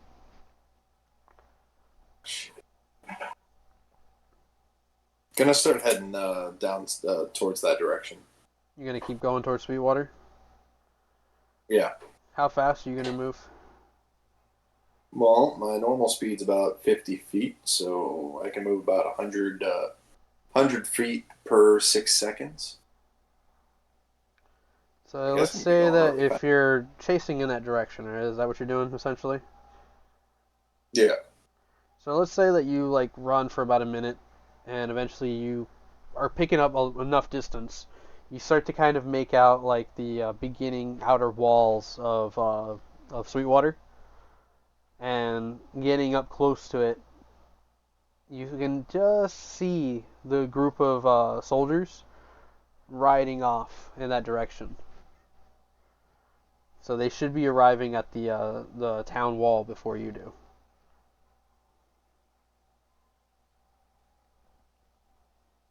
Hmm.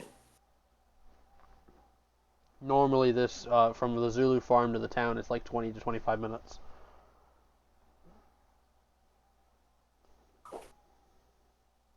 Um, Continuing after, how long would it have taken me at this point to get there? To where you're seeing them from that distance, like a minute. From the farm to there, traveling the speed I was traveling. Yeah, like about a minute. You were just moving up the road and pretty empty, but eventually it kind of curves up and like plateaus and leads off towards the front of the northern gates. So you're just seeing them like from a super far distance right now. Okay.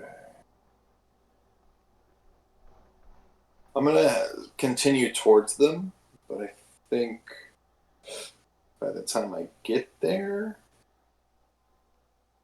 yeah, by the time I get there, my form's gonna end. So you're booking it all the way there. Yeah. Okay. So are you being stealthy as you get closer and closer to the town walls? Yes, I would have to Okay. make a stealth check. You do watch from that distance. You hoofing it all the way out there. Um, you do notice as they approach, they're greeted and they're waved in, but you can't make out faces or details of the people, right? Or confirm if Hector and Asher are there with them. You can only assume. As you approach the like the outer walls, there's like the tree lines and stuff between the roads. Are you going into stealth from here to try to hide? Well, they wouldn't know me. I haven't been into town yet. Um, that's up to you then, like how you want to approach this. So I should be shifting down into my human form at this point, or like humanoid, more humanoid form at this point. So once I'm back to being normal, I'm gonna walk up towards the gate. All right. So as you're heading up the road, you notice that there is about a 30 to 40 foot line of people outside of the gate, all trying to get in, and they're shouting and screaming as there's guards refusing entry into the town at the moment. Um, what's your natural perception? Pretty high. I remember that.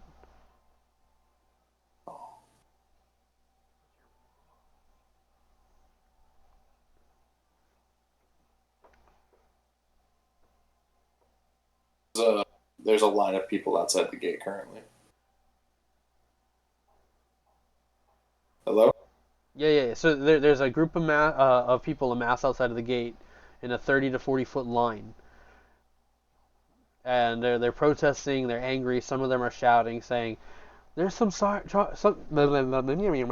there's some sort of creature out here. You need to let us in. We seek refuge. You're supposed to protect us." And the soldiers are just like rebuttaling and pushing people back. In fact, there's a good platoon of them that march out, and they're like holding a line in front of the gate. Finra's gonna walk up towards this line of guards now. Yeah, the guards seeing you approach, they're like, no, they hold their positions, kind of just picking you out as part of the crowd, not really like giving mind at the moment. They're more focused on just holding their position. Hmm. But since you're closer, you do notice that along the walls themselves, there's an unusual number of soldiers kind of like there in position, looking around at the people, weapons drawn, pointed down. You do realize that a lot of them are rifles, and along the turrets, like on the corners of the walls, there seems to be Hmm. these large type of weapons mounted up, almost like catapults. Hmm.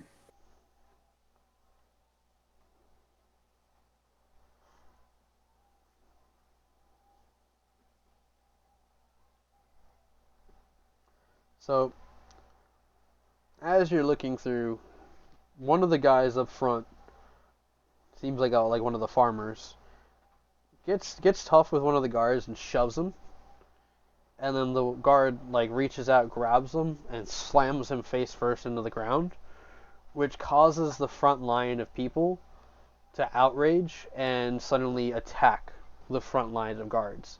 Some of the people behind screaming and running away, realizing that swords have been drawn and weapons are going off currently.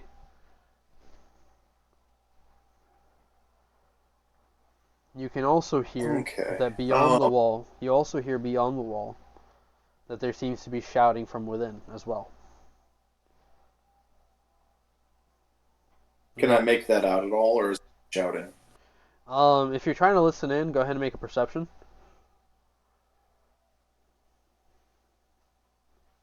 17. With a 17, all you kind of make out is, "Tyrant, you bastards can't hold us here." and that's like really it. As soon as the fighting starts, it starts to kind of get engulfed in the chaos. Can I try to get past through the gate with this chaos going on? You can make a stealth if you're just trying to be sneaky, or unless you're just trying to plow through a bunch of guys. I mean, at this point, I can blend in with the crowd and force a bunch of guys with me. Go ahead and make a push against, I'd say, like 4 guys who kind of do see you approaching, and like they're just, oh, stop, wait, they like put their guards up, and you're just, No. wait. So you want me to strength check these guys or like melee? Strength check. Oh, you just say Oh god. First one's a 12. I'm rolling really low. You probably beat all of them, to be honest with you already. The highest roll was a 12. Oh, that's a 24. That's an 18. That's an 11. You start to like just push through these guys, and they're like, hey, keep the gate sealed, keep the gate sealed, and like behind you, some of the guys are like rallying, like, and they're like pushing with you, like shoving the soldiers out of their way. Some of the soldiers begin to get aggressive, and they stab into the crowd in a panic. Are you gonna shove the doors as well? With that, you would have to make a strength check or a melee if you're trying to like just destroy the door. Might as well go full gusto. Maybe the door crashing open will catch them off guard so that they stop stabbing people. Alright, go ahead and make a strength check. Oh, strength check.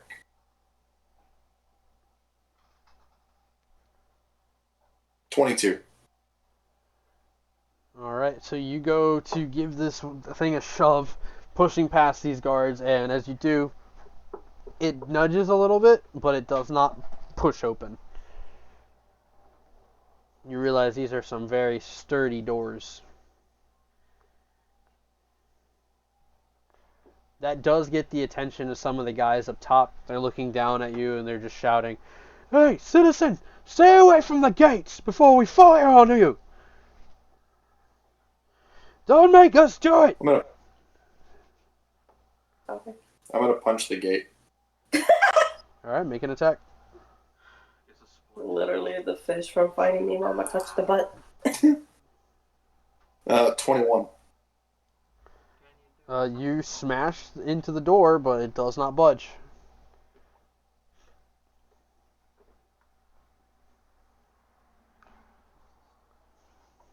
They draw their weapons and they point down and they continue to give one last warning. Do you perhaps want me to, I don't know, lockpick it? Fenn's alone right now. Oh, sorry. Dang it. Oh, You gotta pay attention. I am so sorry. You're good, you just gotta pay attention. I know, I'm sorry. If anything, I think it's Finner looks up at the guards on the roof of the wall there.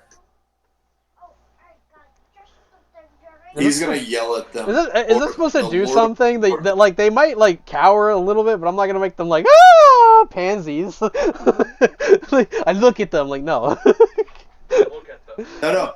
Smolder, hit the looks smolder at them button. and The rock smolder. Jesus. He yells, "The Lord of the North expects me." Make a persuasion on that.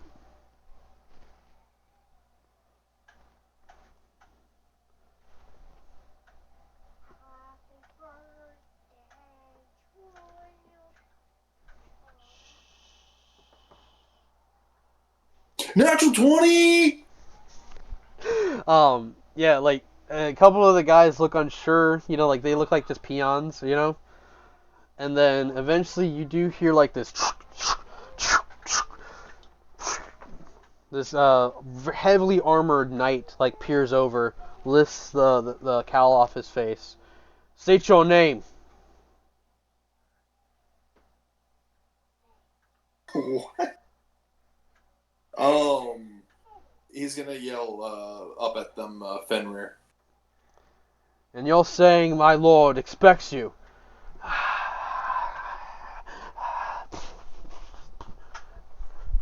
Just this chaos behind him is this, hey, what's your name? Cortez! Jesus. I fought in your general direction.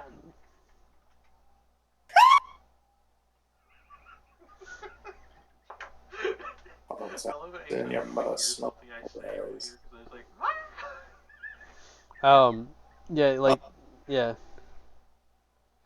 Fenrir's staring up at him. Yeah, I met some of your men at that farm outside of town.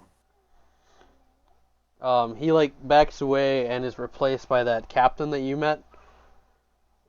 Oh, it's you.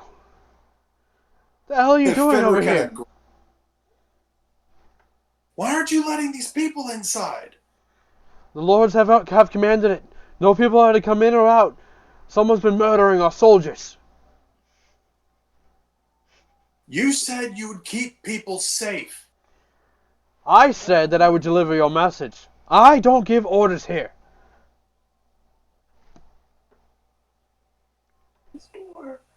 The soldiers at the front door, like, they give a large push. Some of them like grab onto you, thinking like they can just like pull you away from the gate. Back away from the gate! Don't touch it! The captain is just like, it's fine, just let him in. The people like outburst at this. They're like, just like lose it. They're just, why does he get to go in? Let us in. There's a monster out here. The gates kind of split open slightly. The people start to push and rush as the soldiers all hold the line, and the captain comes down the steps to greet you on the other side. He looks you over and he says, I'll be honest with you. You shouldn't have come here. Honestly, I'm trying to find two of my own. But also, I'm giving you an update on something.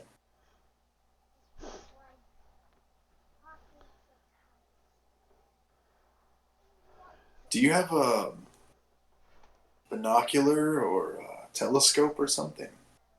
We have a way to see in long ranges. Why? If you're Get talking me about up the someplace creatures that high. appeared, we saw it. Follow me. Did you see the golem? Yes, we can still see it from here.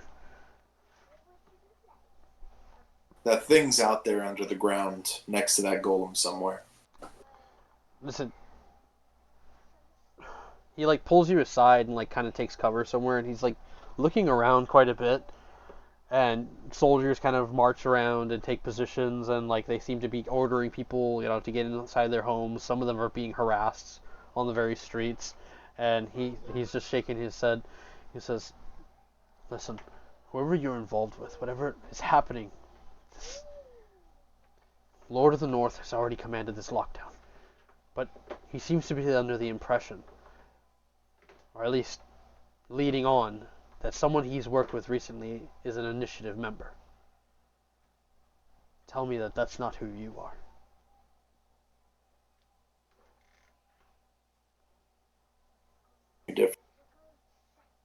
You cut out. Make any difference? Well, I can't say for sure aside from what you've told me so far, and what I've seen is a creature actually come out of the ground, and then whatever else that thing was. The point is, he's going to try to spin a story that you guys are behind all of it. That this creature,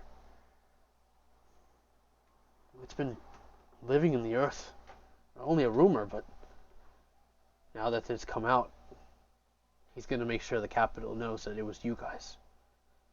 Or at least what I assume to be your friends.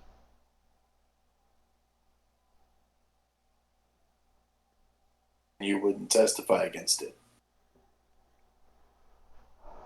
Things have been insane here. For the last year, ever since the Lords took over, it's been a mess. Let's just say that And you, You don't seem like you're willingly working for the lords if you're telling me this. I have a You family seem on the line. worried. If I don't comply or do what I have to here, they suffer. The whole town's gonna suffer. But there's a spark. There's people who are saying no and fighting back within the town as we speak. That's why they're trying to shove people back into their homes. Anyone outside within a certain amount of time today, they'll be executed. I have to make sure that my men are safe. So to a degree, we have to follow orders. That creature comes this way, I don't know what we're gonna do. Fenrir, looking back on his time he spent in the old world and stuff like that, near Neverwinter and those places. You know, I knew men who followed orders. The better ones decided to go against certain ones.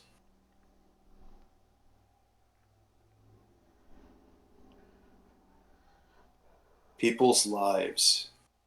If you consider your family a necessity to keep safe, think about those other people too. It's no different. You'd be killing other people's family. I understand. We have to be smart about this.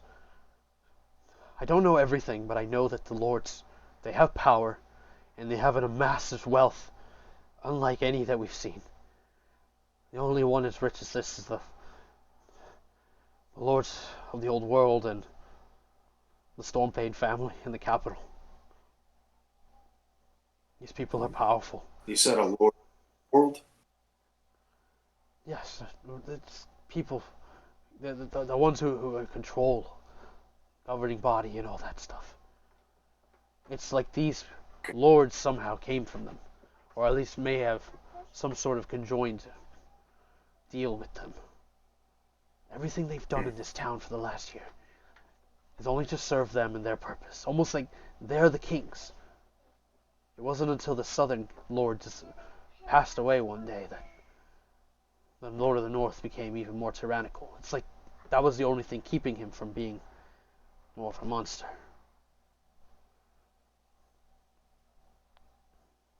This Lord of the North, is he the bad one?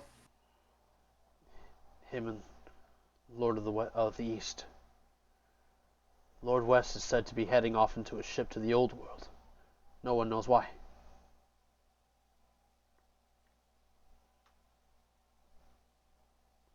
All this is happening at once. The monster, the rebellion. It feels like everything's going to shit. Fenrir looks at him. So, where's this Lord of the North? He hasn't made his way out into the town just yet publicly. But they do say that he is not one to shy from a fight.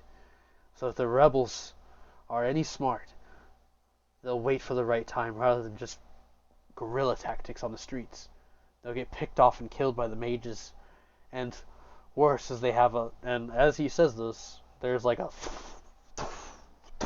marching through the town towards the northern gate, and you see that positioned in the middle of the courtyard is what looks like a large golden golem. Huh. He's just like, they have a kobold.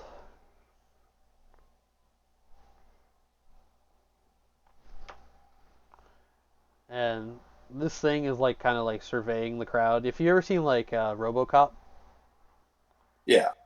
you remember like the two-legged robot things that are like protecting the streets. Yeah. It almost looks like that thing, but more humanoid, and it has like a head and everything. But it's like a helmet with no face and no holes for eyes. So Gortash's security bots. If you look up Cobalt Golem in D&D Beyond, you'll see a picture. Oh.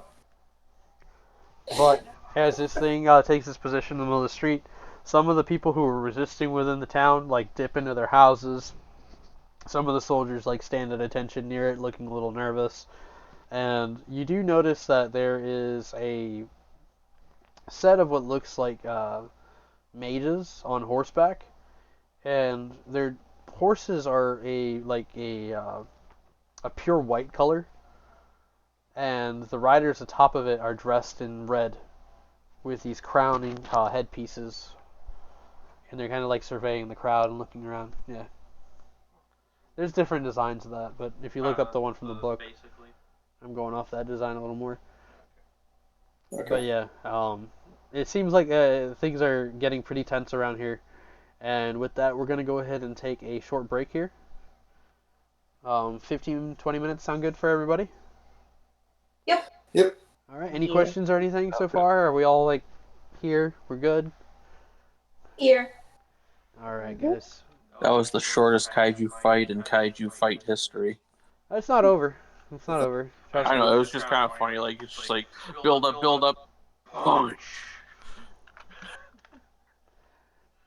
I wanted it to be kind of funny. Jesus Christ, you're about to make Fenrir a revolutionary. Kind of. It's building up, ain't it?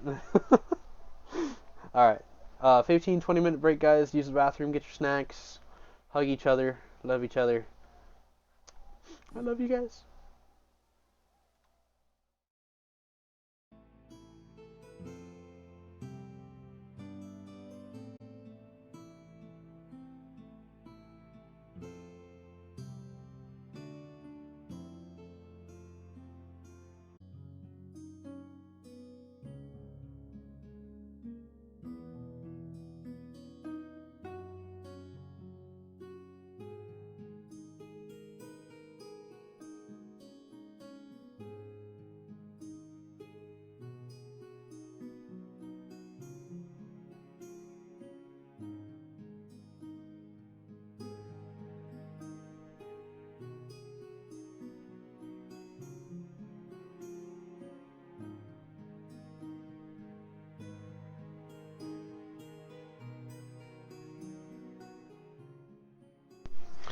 All right.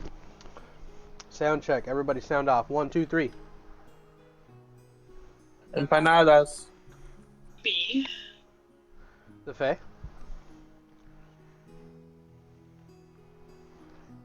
Hey, Fae. Ooh, I like that. Okay, cool. I like it. Buffet only responds to Hefe. Fantastic, guys. We're back. So Oscar Mayer wieners. No! Enough! Jeez. Paris, Paris, I don't God! I don't even know how to say this Pokemon name, and I'm actually annoyed.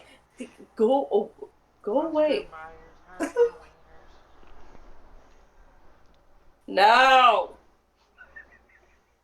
All right. So,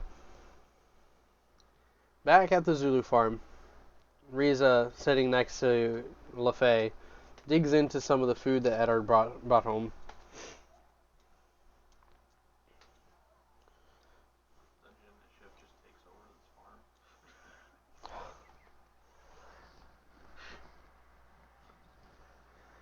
LaFay's not that hungry, so like she tries to um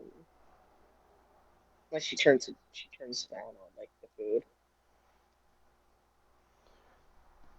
You're feeling all right? Says Riza between mouthfuls. No. I mean, I feel like everything's turned to shit. She like swallows hard and takes a gulp of her drink and burps loudly and says, "Did you actually kill some people that you weren't supposed to?"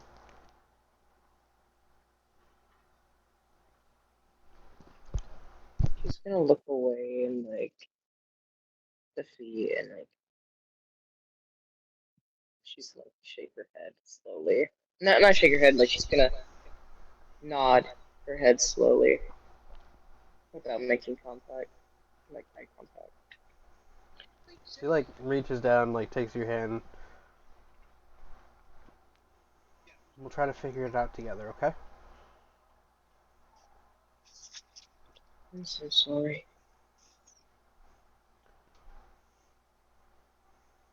It's okay for now. These are your friends, and they're gonna help you through it. And I'm gonna be here for you too. Just wondering what that giant monster would taste like. She's gonna look at her. What? Yeah. Agreed. I actually found out Why? that. I actually figured out that. Just want to eat that thing. It looks tasty. Does Edard hear this? Yes, yes. I got some. LaFay's like, what the hell?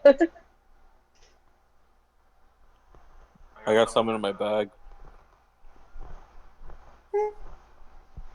Intrigued by this. I just kind of reached into my bag of holding and pull out one of the chunks. Just kind of set it on the counter. How do we even cook something like that? I mean, I was hoping that I can find someone to probably study it, but I think I have enough in there. Yeah, Reese is kind of looking it over, and you did grab like chunks of the meat, right? I grabbed chunks of meat, teeth, claws, scales, fur, So remember how it was and I glowing think I green? grabbed the heart, if I'm not mistaken. Remember how it was glowing green? Yeah. So you do notice that in those bits and parts where some of that had spilled onto, it seems to have like burnt down and almost cooked the spot that it was on. So it's no longer glowing green, it's just frothed away. They cooked those spots, you said?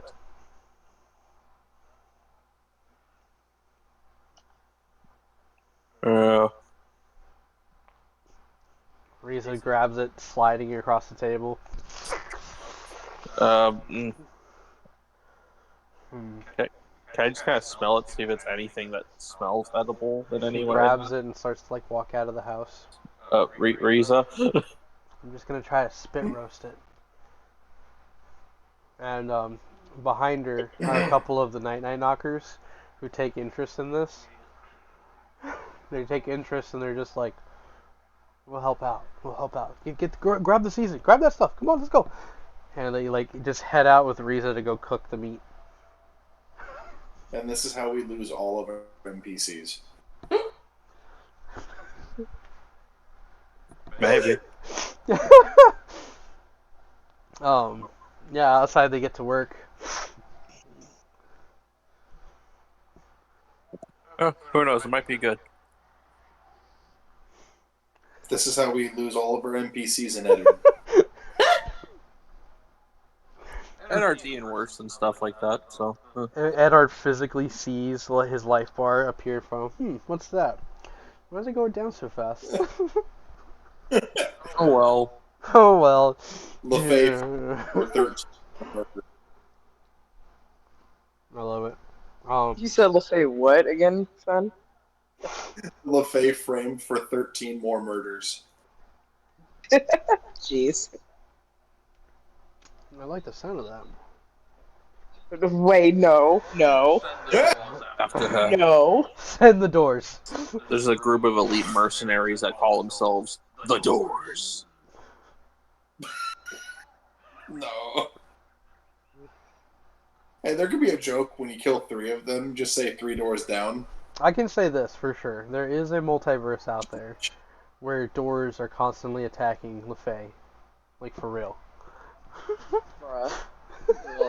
I'm gonna break your nose again. No. Okay. The big bad evil is Tarzan in a door form.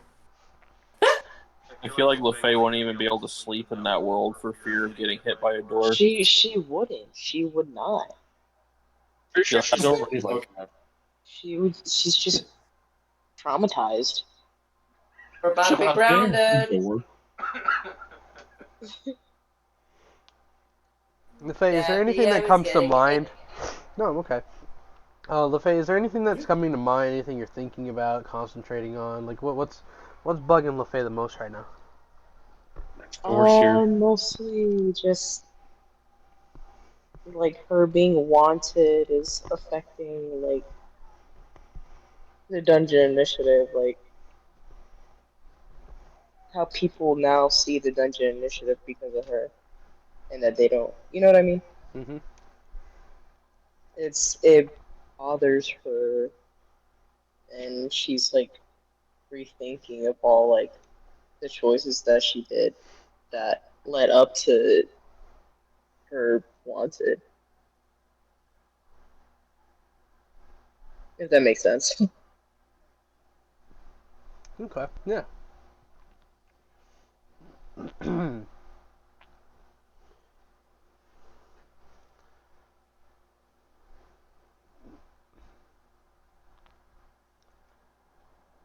LaFay,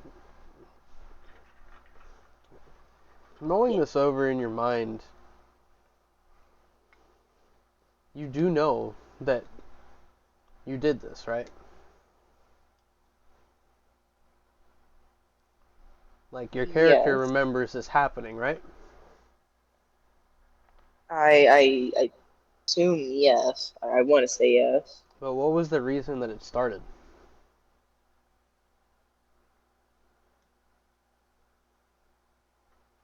Or Well, when did Lord. it start?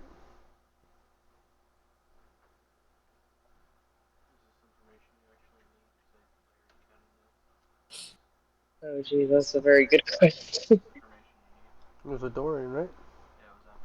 Mm-hmm. It was like after Dorian's battle. Mm-hmm. Um, So after losing Johnny, after the battle with Dorian, you remember going out and you found people that were no good. Sometimes went out of your way to just find people that were, seemingly innocent. Only you knowing the truth of them and taking them out for society yourself. You thought you were kind of doing it under the guise of something good. But you also know that there's a good chunk of that time that you don't really remember being yourself all the time, right? Almost like you get angry all of a sudden and lash out. yeah. Make a wisdom check.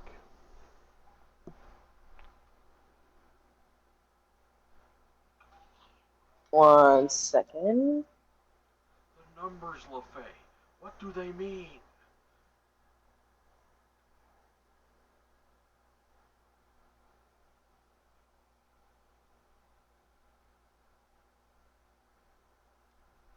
To wisdom, right? Mm-hmm.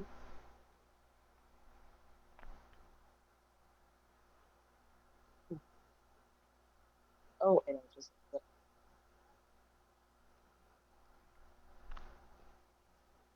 17. So with 17, you're like mulling this over in your mind, and it's like for a second, like you think of like what actually happened, right? But then there's like this alternative fracture in your memory that flashes as if things were different, and you didn't go bounty hunting, you didn't commit to doing these atrocities, right?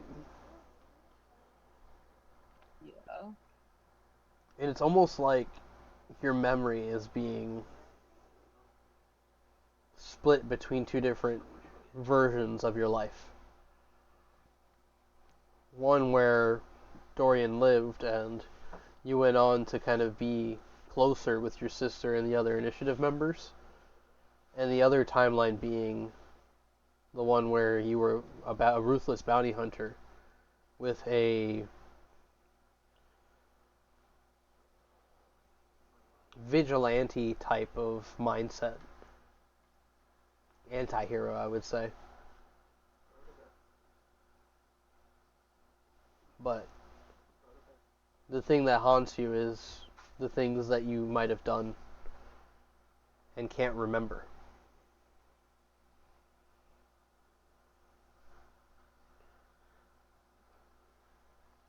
So, with that in mind, Real quick, Mhm. like I don't have my camera on, but you do not know. Like I have a shocked face right now. I'm just like, oh no. But yeah, I just want to mention that. so what do you do, having this all in mind? The world around you seems to kind of like you're thinking so much in this. You look around at the room of the people around you, and it's almost like for a moment they're like in slow motion. You're not really hearing things that they're saying to each other. You're kind of in your own like head right now.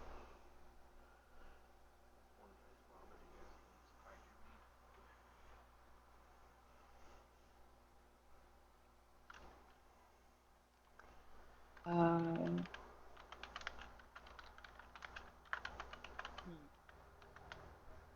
they're in a like a place, right? Like they're in a like a small house or tavern while they're eating, right? Yeah. Edard's there, I'm assuming. Yeah. Alright. Um, I'm gonna go take a breather. I'll be at the roof if you're looking for me. Did you eat something? I'm not hungry. I didn't catch that. She says she's not hungry.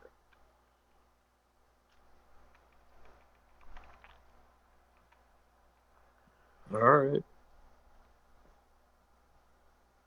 Uh, I'll be up top if you need me. So you go outside, right? Yes. You see Riza and the others like setting up a spit roast. Some of the guys digging the hole and setting up the fire. They're like all excited. Like, this is gonna be amazing. Look at this thing. It's so thick and juicy. And where you said you're going on top of the roof? Yeah, she's gonna get on the roof. Yeah, you make your way up there. You can hear the hustle and bustle downstairs. You're out of sight of most of the people. Even like the ones outside are kind of like close to the building. They'd have to kind of go out of their way to see you. But you take a nice position there, and you're mulling these things over in your mind, trying to like remember or recollect. Okay. Okay. Um, would you like to make a wisdom check to try to dig deeper? Yes, please. Go ahead and do so.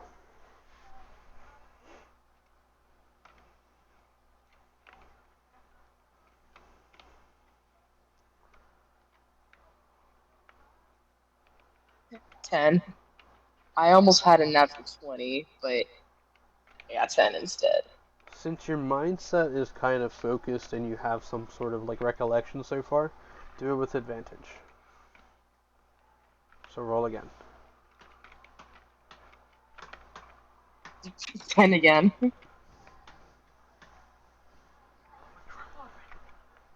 Well, okay. Um, you're kind of sitting there. The day is like kind of gone from this bright, daylight hour in the morning to like clouds kind of looming over. So it's kind of dropping this kind of gray gloom over the air, and you're kind of get like your side vision, like through your side, out the side of out the corner of your eye, you can kind of like make out like a person or a figure standing close by to the Zulu house.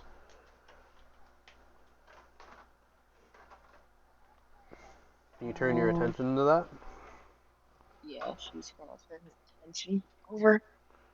So, as you look off in that direction, you realize that there seems to be like a person standing there looking at the house across, like to where everybody else is congregated currently. Mm. And the figure is dressed in all black. Their hair is like matted and seems like they're balding in a lot of places, so it's like very patchy hair. And their mouth hangs open and their eyes look sunk in and they're just kind of staring straight ahead. and you notice that the figure is almost blurred to you. Like you're looking right at it, and you should be able to see it in detail, but it almost looks blurry. It's kind of messing with your eyesight a little bit.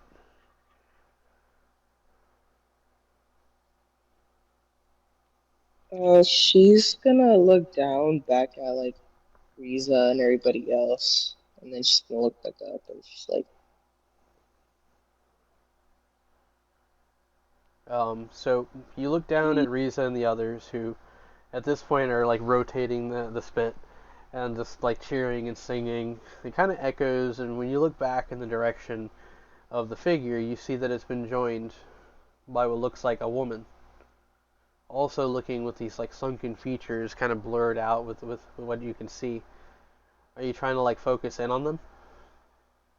yeah, she's like squinting her eyes, maybe trying to see if anything, if that helps. You kind of like getting a clear sight.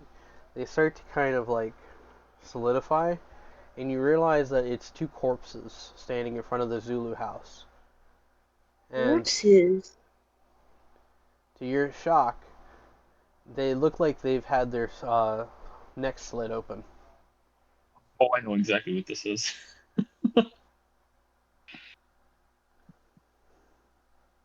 What do you do? She's gonna quickly hop down and she's gonna run inside. When she opens the door, she's like, Erod. So you slide down the house, or the roof of the house, move to the Yep. front door, and as you open the door and you say Edard, you realize that you're inside of the opposite house, looking outside the window, and you can see the two corpses standing in the front, looking up at you, sitting on top of the roof.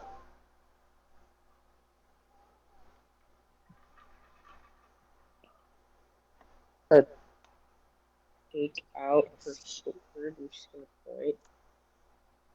And she's gonna say, what do you want? So, you take out the blade. Yeah, she's scared. When you pull the blade, it rings like this, right? But it almost sounds doubled. And then, almost as if almost like your spirit just leaves from you, you see another version of you like walk out of you and out onto the porch. Their blades slick with blood. And the version of you on top of the house across the way, you see them stand, hop off the roof, and then run inside of the house. And then you watch as the blade of the figure goes behind the two corpses and then cuts their throats.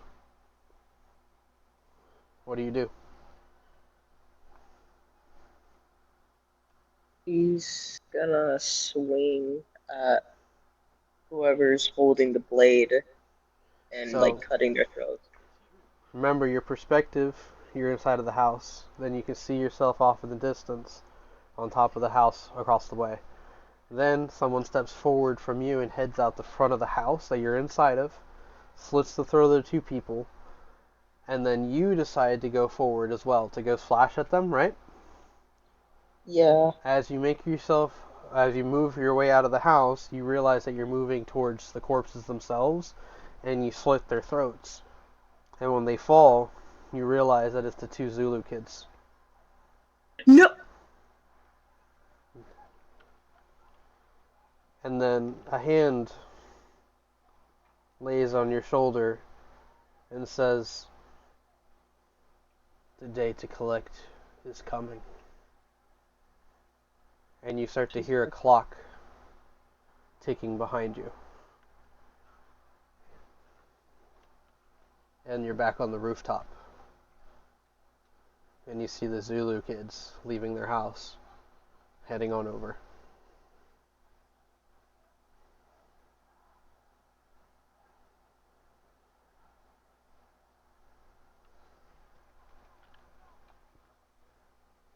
back in town, chaos is erupting as the soldiers are being barked and ordered around, and people are starting to kind of take shelter.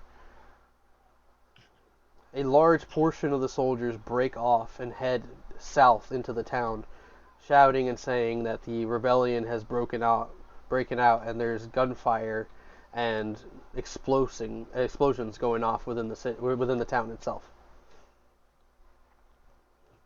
The captain looks over at you, Fed, and just says, "God, fuck me. What's happening now?" One of the soldiers runs up to the captain and relays, Some of the rebels have broken through. They decided to go ahead and start fighting. It's getting hectic. The Lord North says, stay in your position. And don't let anyone through the gates that's not supposed to." And the captain just kind of like nods and, really? Thank you. And he goes back over to where you're standing, Fen. I have half a mind to just throw you over the wall. And Huh? and the other half?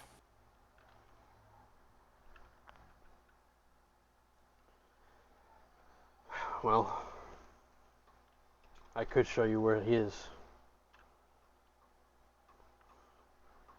Maybe we can work together.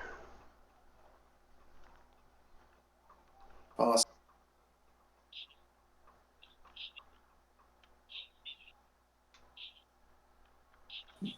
Can you point out where he might be right now? He like averts his attention and he kind of like looks off. It's kind of to like, so if this is like a depiction of the city, like within the square right here, right? You're at like the northern gate right around here, right? Uh-huh. He has like a corner right over here where his mansion sits on that part of the town. Okay. So he kind of points you off into the east direction, and he says, if you think that it was hard getting through here, or at least if there's a lot of men here, he has way more knights there. And again, people like this, they're not normal.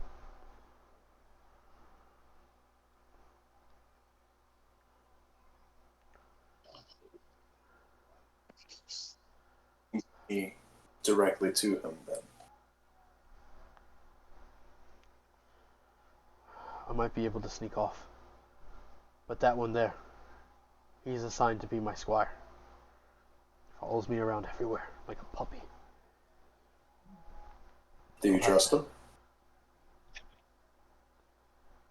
I'm willing to do what I have to do if I can't trust him.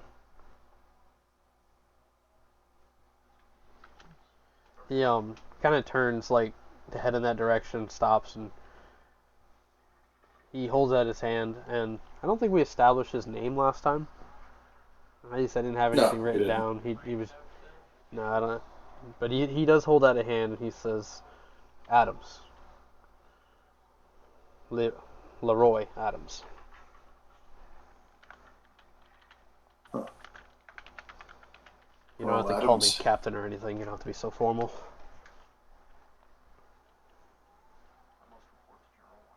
People like you, I take it that you'd rather have the informalities dealt with by other people.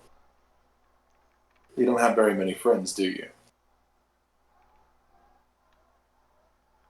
Don't really have time to make friends when most of them just yell at you and tell you what to do, and then eventually you're the one doing the yelling.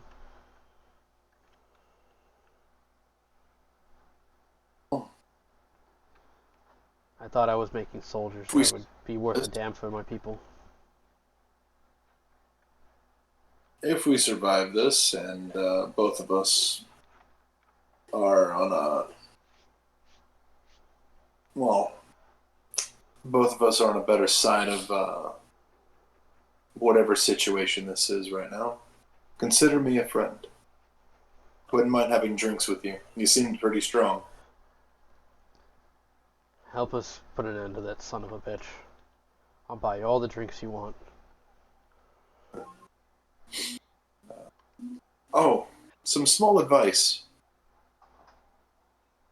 Even good men typically forget about certain rules, or at least let things through. I mean, I let you through, didn't I? There are more people. If there are more people in here and more chaos happens, it gave us better cover.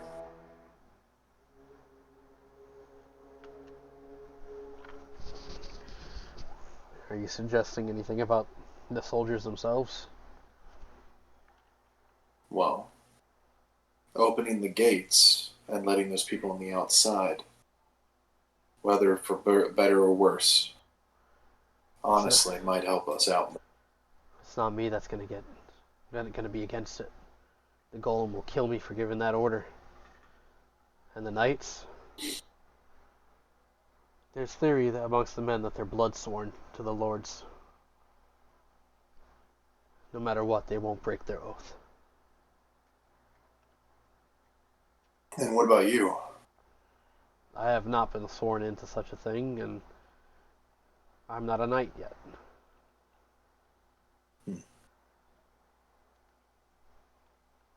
Let's see how far we make it. He walks over, and you see the young fella, the squire as he calls him. He's kind of standing up straight, and he immediately just starts looking him over. Your uniform's dirty today. Did you actually come out here looking like that, or are you just trying to piss me off more than I need to be? No, sorry, sir. I need your head on straight, weapon ready. Don't ask questions, just follow through with me, okay?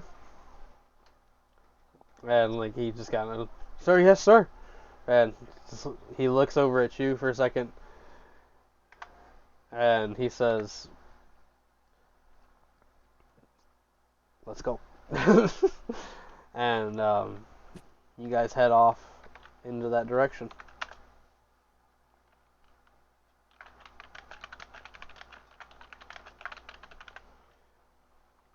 Cut over to Zoe, still within the tunnel.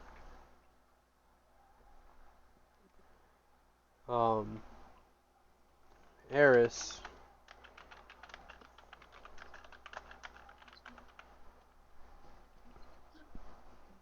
looking up at you says, what do you think that all meant? Who were those people?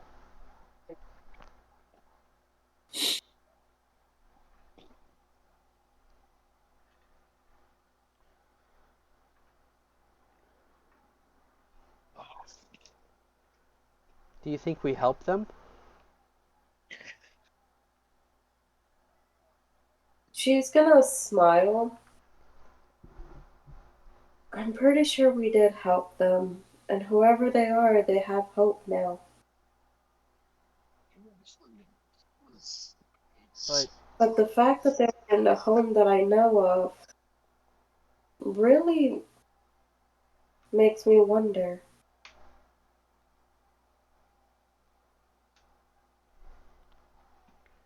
It felt like it looked like it was cold to them. I couldn't really feel it, but I can tell, you know? I do.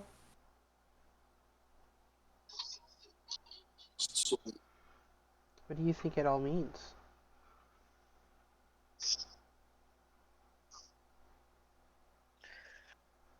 Maybe they were lost souls that needed their light.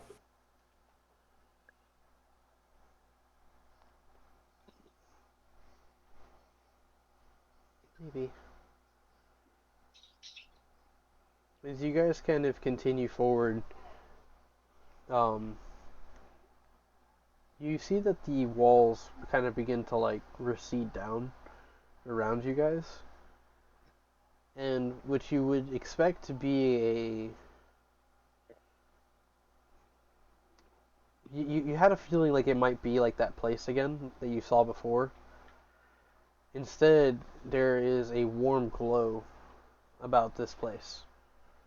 And as you're walking through it, you realize that there's little lamps of light floating around between the trees. But when you and Eris get close enough, you realize that they're not lamps. They're actually people in meditative states, awash with the glow of their own flame, and that this is the grove itself.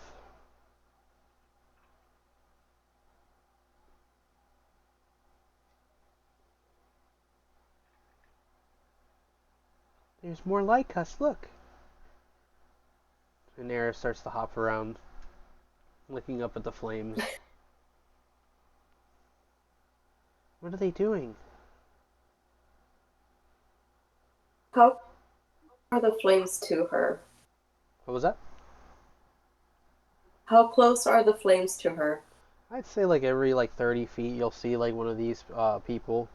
Some of them are human, some of them are elven, others are, like there's just a mixed race of different types of creatures here.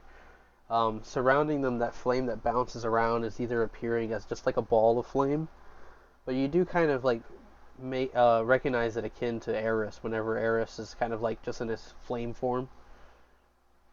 Mm-hmm.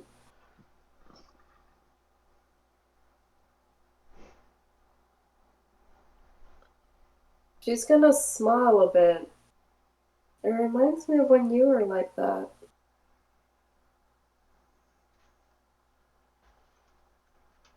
Look at their hair. And looking at the people, most of them who have like a head of hair or fur, it's kind of turned white.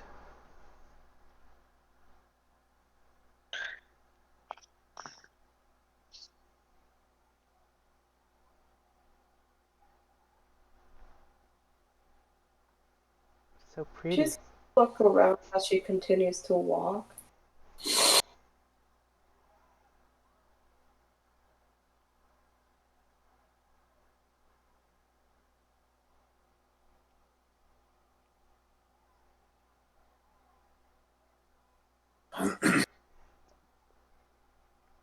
So go ahead and make a wisdom save here.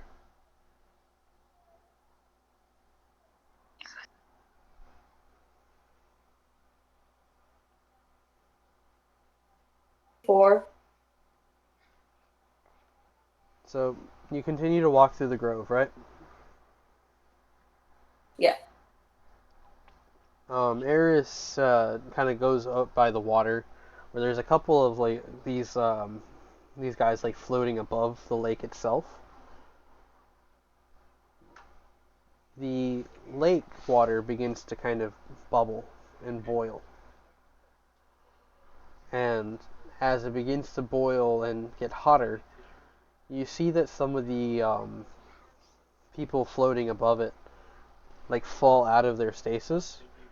Their spirit creature like continue to float around them as the water drains from the pool, and then a flame bursts up, and you see a humanoid form engulfed in the green flame, looking upon the grove. Some of the spirits, or at least these warriors, go forth and try to fight this creature. He grabs one by the throat, and as he does squeeze the life out of them, he absorbs the flame that they once wielded, tossing their empty corpse aside. He begins to move through the grove one by one, punching people out of their stasis and draining them.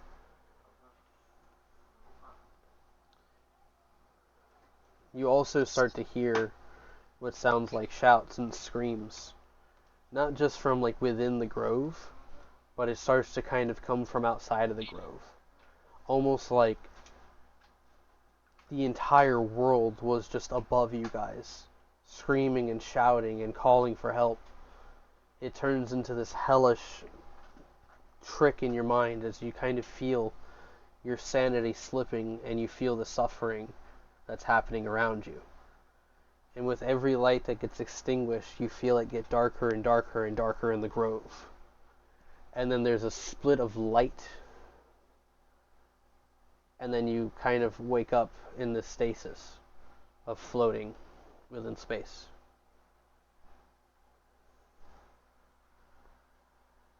Eris is not there.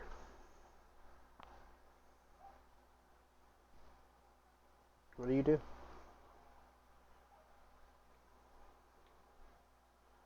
After seeing that happen within her own mind, she's gonna wipe away the tears that were rolling down from her, down her cheeks, and she's gonna look around.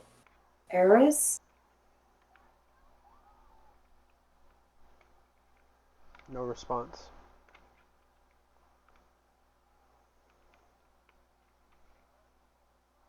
There.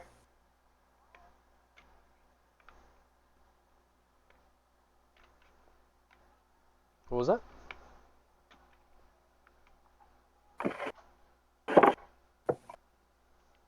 Is anyone out there? So, you kind of adjusted yourself, and you feel like you're walking. And when you look down, it's almost like you're standing amongst the stars themselves, and a pool of water is at your feet.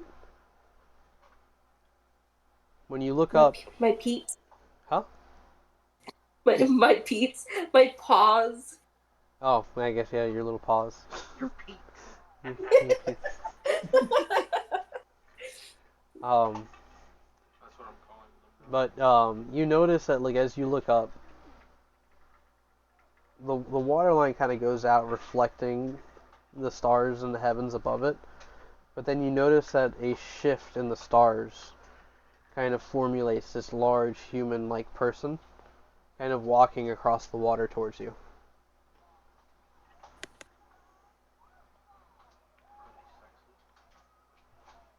They don't appear to have any features or anything like that. It's just as if the galaxies and the stars became a formed person. Like an apparition? It's the one. Oh my god.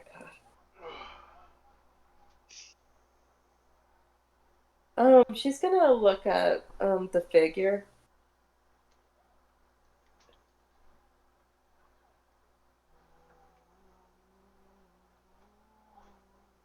Who are you?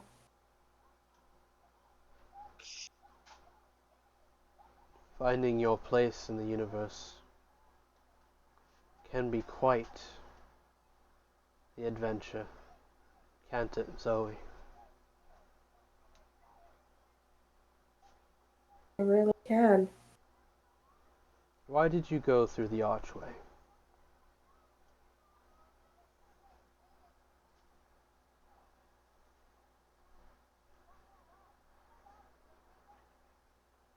Different. Hello, iPad. I wanted to find a different way to be able to save those around me.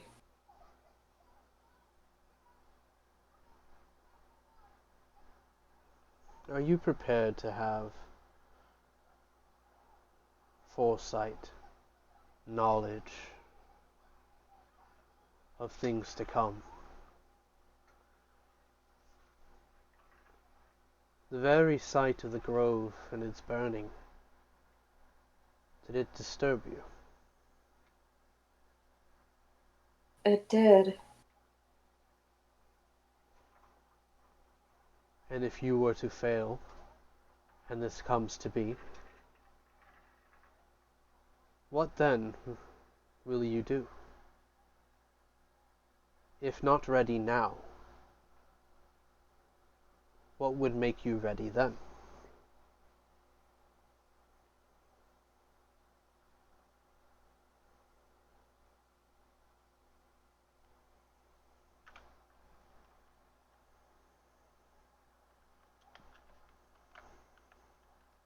To fail now. I will not give up. I will try harder to prevent it from happening.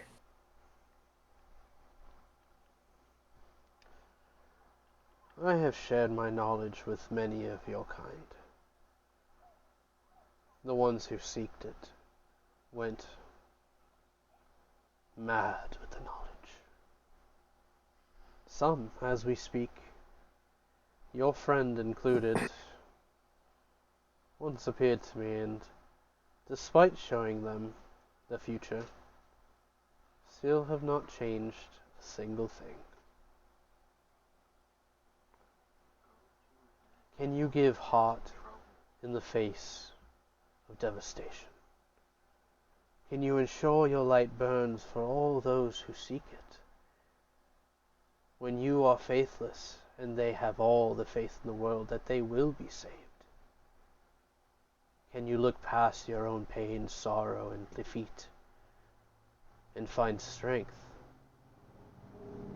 in their belief? Yeah.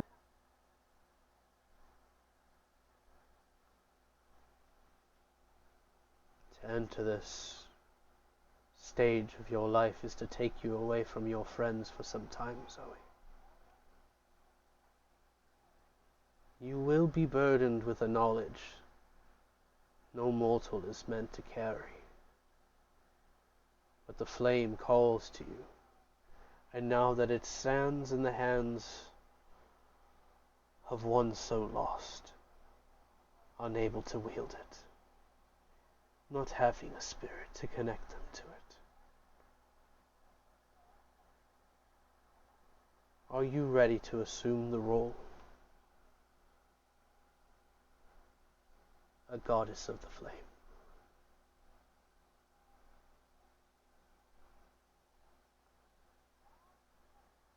She will smile towards the figure and nod.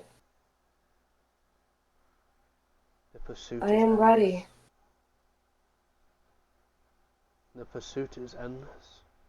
There is no guarantee it will be you. For as you saw, many will seek their flame, their place. In the coming days you will be tried, Zoe. And it starts with this moment. And he puts his hand to your head, and all else disappears. There is no stars. There's just this void. And above you, you see what looks like a person falling out of the sky, clad in white armor. As they fall past you, you see that their breastplate has been cut open, and they're falling in defeat. Below, an ever so distant earth. As they begin to fall at full speed, they begin to catch flame and burn away. And then you hear what sounds like a battlefield of men and women at war. And when you look up, you see that there are massive, colossal type beings sweeping through an army as they race chariots to get out of the way. Some take flight with their wings, angelic-like creatures battling against themselves. The gods passing judgment, bringing down mountains in their own cities in the sky. People raining and falling out with it, descending down towards your earth. The battle cries continue on and on and on, and you realize that this was the beginning of the Nine Hells.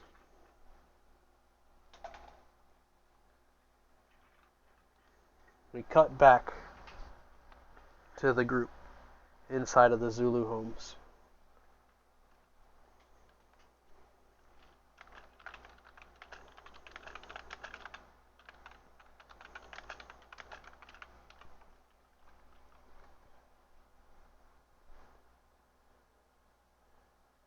There is a rumble that kind of goes within the earth, causing a lot of people to suddenly jump in alarm. LaFay, you're still up on the roof. This would get your attention. Hugh, as the earth rumbles beneath your feet,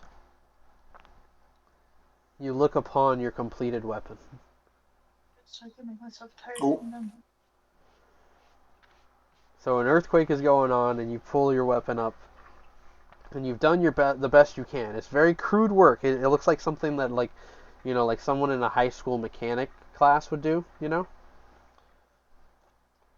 But it's secure, Ish. and it's done. As you hold it up, how do you feel? Uh, I do believe it is sloppy work, but I shall fix it when we're done this. You hear a voice in the back of your head say, "What atrocity of a weapon have you created now?" Hey, I did what I could with what I had. It's Fine. perfectly fine the way it was. Why did you put this humane abomination? Trust And me, like the voice fades you're gonna away. like it. You're gonna like it. so It's so all so coming together. can I? So he can add the new version of it to his inventory, correct? Yes, he could. Already did. Okay. So you added the jet burner version of it. Oh yeah, I already added that. Okay. He's had it on Did you standby. remove the old version? I have not removed the old version now. Okay, remove the old version. You can't have both. Yeah, you can't have two. Can't have two. He starts dual wielding hammers. He has the He potential. can. He has the dwarven thrower, and now he has the jet burner one. He can Oh, and dual wield these things and do some I still have crazy the shit forge. with it. I still have the forge. I still Yeah, have both ends. but the I forge can dual doesn't wield return them. you. Throw it. That's You fine. lose it. Oh my god. Just dual wield the shotgun hammers and throw them. What shotguns you say? Oh, No, I'm saying Oh I'm saying just throw the hammers like you're a double barrel shotgun. You have two of them; they'll both return back. No. I have to have both shotguns. I'm gonna just make a shotgun build now. Jesus Christ! All right. So, you having finished this, you feel the rumbling going on, and LeFay, you see like the Zulu kids like by the fire next to Riza, and they look up at you and they're like, "Hey, get down from there! It's not safe!" And like, sure enough, the ground is rumbling pretty violently. All the way back in the town, even you guys are starting to feel this. Fen, the captain, kind of like stumbles back into you, losing his balance. Yeah, it's a romantic moment. Ah, Fen. Brother love. Oh, Oh that's god. step bro. No! Stare deeply into each other's eyes, and just as they're about to embrace each other, Oh Squire- no, step bro, I'm stuck on my Baba watchboard. and then the squire, we gotta get moving. Yeah. Oh, right. Oh, thank you, Fen. Um, Now look deeply into my eyes and profess your love. yeah, Love talking to Riza me. looking up at you, LeFay. She goes, "Just jump, come on!" My safe word's Baba Booey. Pineapple. What's a pineapple? I don't know. I've never heard of this thing. Hey, A swallow carried it. LeFay was trying to say something. Yeah, LeFay, what were you saying? I was saying she's gonna jump. Huh? She's gonna jump. And she's gonna catch you. She gives you like the, "What are you doing on the roof?" It's less romantic. Swoon me over the corner. You know, Mommy. you want some ass. Looking you over, she's like, "You okay?"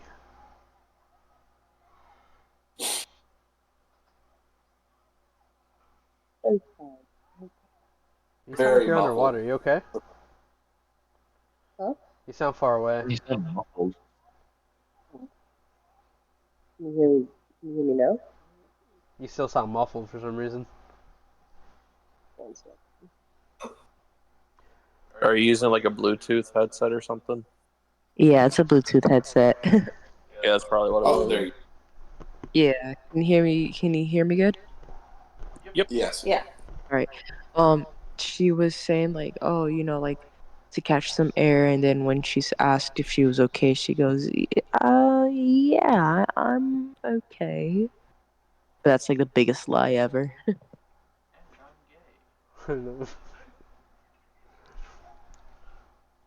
I'm gay. Yeah, rumbling continues for a little bit longer before it slowly starts to kind of die down. Um, Hugh, did you like head back to the main group, or are you staying by the forge? Work that I did with the hammer before I go back. What's up? I'll still work on the hammer before I go back. Make the hammer look pretty. I think he said he's gonna work on the hammer. Oh, just like kind of like refine it. Yeah, the rumbling Yeah. stops. He's looking at it and then just continues to polish this thing. Yes. Yeah, make it look better. Um, the rumbling kind of receding in the town. The captain gets his feet and he's like, "Sorry about that. What, you think it's getting close to the town?" Was that rumbling much heavier than the rumbling from before? Definitely felt a lot closer. It had dove somewhere near the mountains. I saw it, but look at that thing. And sure enough, you can see like all the way out in the distance, just like the chromatic statue of this thing up on top of the mountain. It's on our side, right? Finner like looks at him. I hope so. Never seen anything like that before. And he Neither. continues to lead you forth, and eventually you guys come out between these buildings, and it comes out to this large courtyard in the corner of the northeast part of the town. And you see that there's this large fence standing about 10 feet tall, and surrounding it you see a bunch of knights on horses, like all at attention. Um, there's this regular looking gentleman, kind of dressed in like a suit, kind of standing at the actual gate, like looking out over everybody. And amongst the courtyard, you do see that there are at least one or two other golems stationed there, amongst a bunch of other regular soldiers that are amassed and kind of lounging around and sitting. There's a good portion of them more towards like the southern end of this courtyard, positioned kind of in like in a forward line, and it looks like they're looking to expand in a circle. They're getting ready for any sort of insurgence with the rebels. This is gonna get more difficult. That one over there. Huh? Now the question is how do we stop this? Do you think they'll stop actually? Do you think they'll stop? I guess doing what they're ordered to do if Lord of the North guy's dead. Explain. Like cutting the head off a snake. That's what we're hoping to do, but all those guys in the armor, like I said, they are dead loyal. Most of them aren't from here, and those that are, it's like they don't talk too much anymore. Almost like they're They're not from here. a good portion of them. They showed up when the lords came. Must have been like their own private army or something.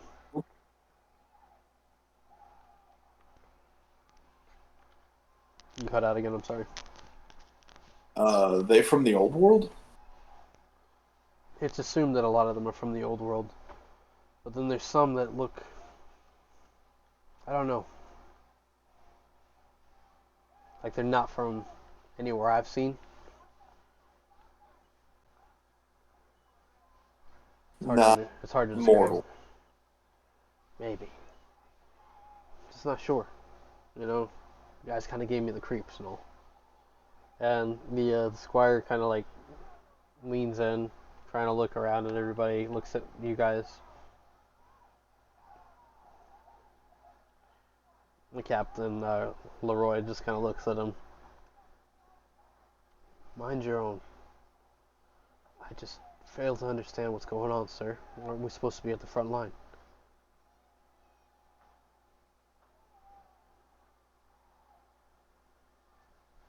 You're gonna just do as you're told. Stay quiet and follow us. And if you want, you can make an insight check as the young squire kind of looks around nervously.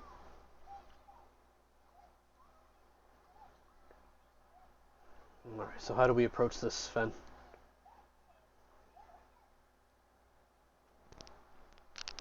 On that insight check.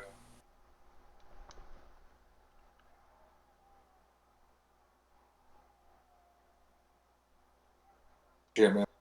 What'd you get? 11. With an 11, you just can tell that he might not be completely on board right now.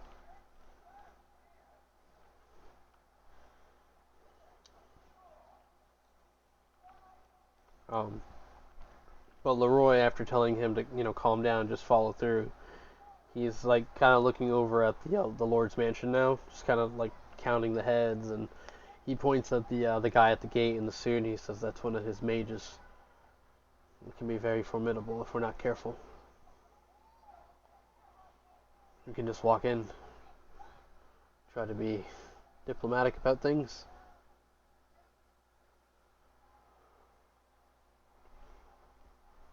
That might work. I don't know how to explain bringing you in, but I guess I'll figure something out. You said, when you came to the farm, you said you were there investigating a missing person. Yeah, one of his associates, Serena. I'm not sure where she went. To be honest, she's one of those people that made me feel uncomfortable as well, but I didn't have to work directly with her, so that's good. Well, say you encountered me and during your investigation, and that I'm not the closest thing to a witness, I guess.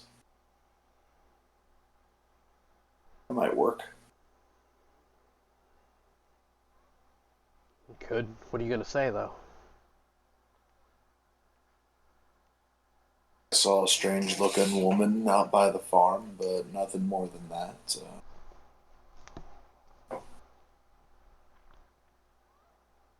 And I guess I'll point a direction. We might have to give them a little more than that. You get creative with your story.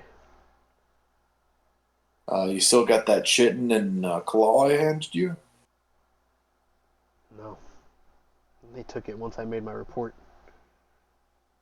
Hmm.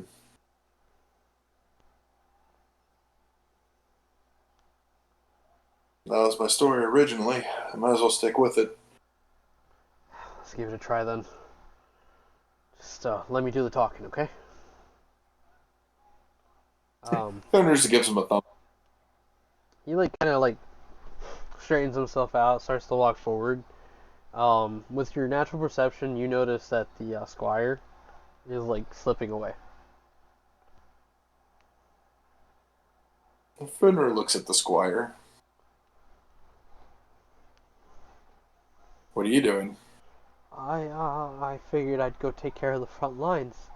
Well, I'm not needed here, It's yeah, I'm just a useless person here, okay? It's I got no use helping him. I got no use helping you. I don't want to know who you are at all. I just want to go home and go to sleep. Maybe find a ship back to the old world, away from this miserable place. And Leroy comes over and just punches him out.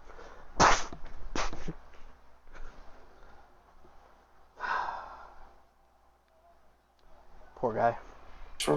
Drags him into an alley. He'll be fine. How many people are from the old world here? This guy, I know he's from here, but he might have just been interested in traveling. I don't know. not very many places to go. You got Tierra Promesa, the old world, and Arca Madonna's dead. Like, dead. Huh. Alright, let's do this. And Leroy kind of like starts leading you out. Some of the soldiers passing by salute him, noticing you. They don't really say anything, just continue to march on. The golems in the middle of that courtyard, slowly turn their heads, but don't like kind of tilt all the way to the left or right. They just kind of like enough to kind of keep an eye on him and you as you pass. The gentleman at the gate, like, he waves a hand pleasantly, and Leroy, he looks at you and stay a couple feet behind me, okay? Finner nods. Those big golem things actually look kind of impressive. Just try not to draw too much attention. He begins to kind of converse with the guy at the gate. Would you like to make a perception, study the area, or anything like that while they're conversing? Yeah. Go ahead and make your perception check. Oh yeah. Dirty 20. Alright. Yeah. So in front of this actual gate, you see that there is a little over a dozen knights. Half of them on horseback. Along the inner parts of the ground walls leading up to the mansion, you see that there are more of these knights stationed in every corner of the front part of the yard. There's a golem in the middle of that courtyard, and then there's the two behind you. There's archers and people with rifles along the towers behind the actual mansion, as the mansion kind of sits at the crook of one of the walls. Oh, of the wall itself, right? You notice that there's also what looks like these glinting little lights in the air, but peering closer, you realize that there are these metallic birds kind of flying around and like zipping across the yard itself. Huh. The gates come open and the mage steps aside, waving you guys in. You notice that he's like this like happy-go-lucky looking guy. He's just like, "Welcome in. Please be sure to be respectful. Take off your shoes before you walk into the house." Meanwhile, Fenrir have no shoes.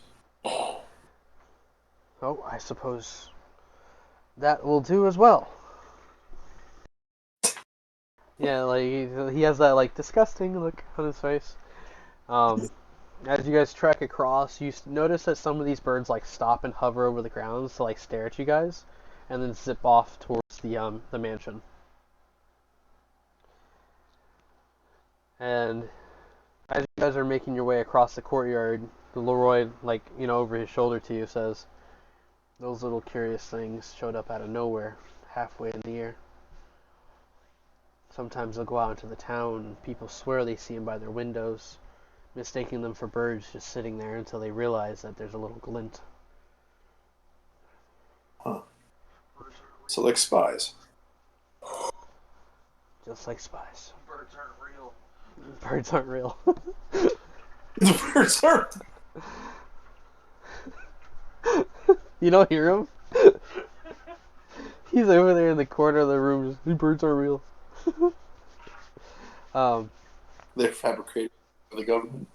Yeah, you make it to the base steps, and there you see another mage, dressed similarly to the one you guys encountered. He opens the doors for you guys to come in, and you walk in, and there's this layout like a foyer. These chandeliers all over the top in gold and glistening colors. There's like music coming from somewhere in the house, very like classical type stuff playing. A butler like comes up to greet you guys, and Leroy, kind of lets him know who he is and informs them that he has someone that the Lord might want to speak to. And the butler kind of nods and heads off. You notice that within the walls itself, there are 2 guard stations at the main doors. You saw that too, right? There's 2 guards on the inside of the main doors. There's some like chatter going around the house, so you assume that there's more people, in different directions. There is a main flight of stairs that leads up the middle towards the second deck, where you do see the butler go up to and disappear down a hall. Roy and those 2 guards. Do I get any sort of feeling after all? Being in here is kind of like another person's domain or like area. Do my instincts go off like another challenger of some kind? You definitely feel like you're in a... I don't know, can you sense when you're in a place like that? It was I mean, it you was like definitely feel like thing you're definitely in a rich person's home. It definitely feels very regal, no, yeah. lush. It was something I talked to you about like a while ago in case there was like another Beast King or something like that nearby.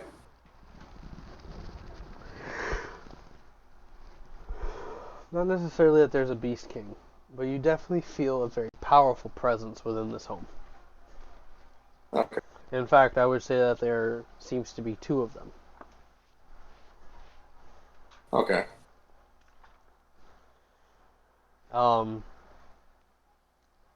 Leroy looks at you and he notices like some of your furs on edge, and he's just like, "If you lose your mind here, we're both dead. What's going on?" Fenrir smiles. Lose my mind. I'm actually getting kind of excited. Oh shit! Brought a damn fool into the house. You're definitely gonna die.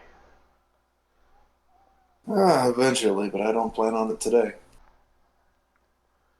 You do realize that a lot of people can die today.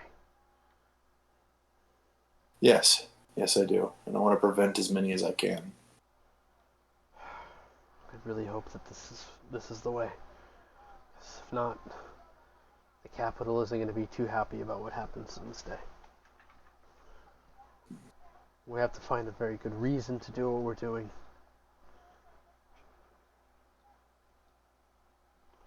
Uh,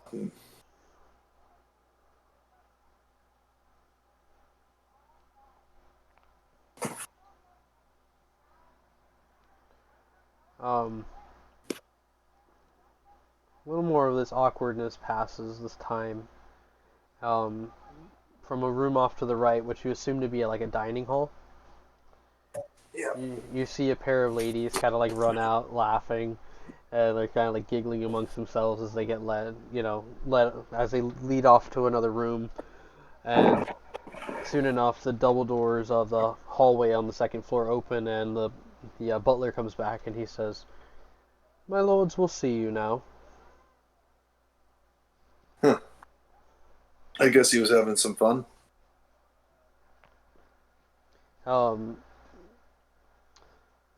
Leroy like kind of heads up the stairs, indicating for you to follow him.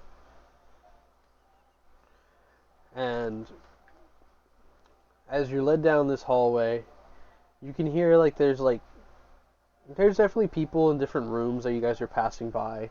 At one point, you pass a room and there's a guy sharpening what looks like a really large blade. He's like sitting on his bed and he's just and he looks up at you, and like he like freezes as he catches your eye. His hair is like Fenrir's looking. tangled and long, and it seems like he has dreads in some places, and he's just kind of looking you over as you walk by.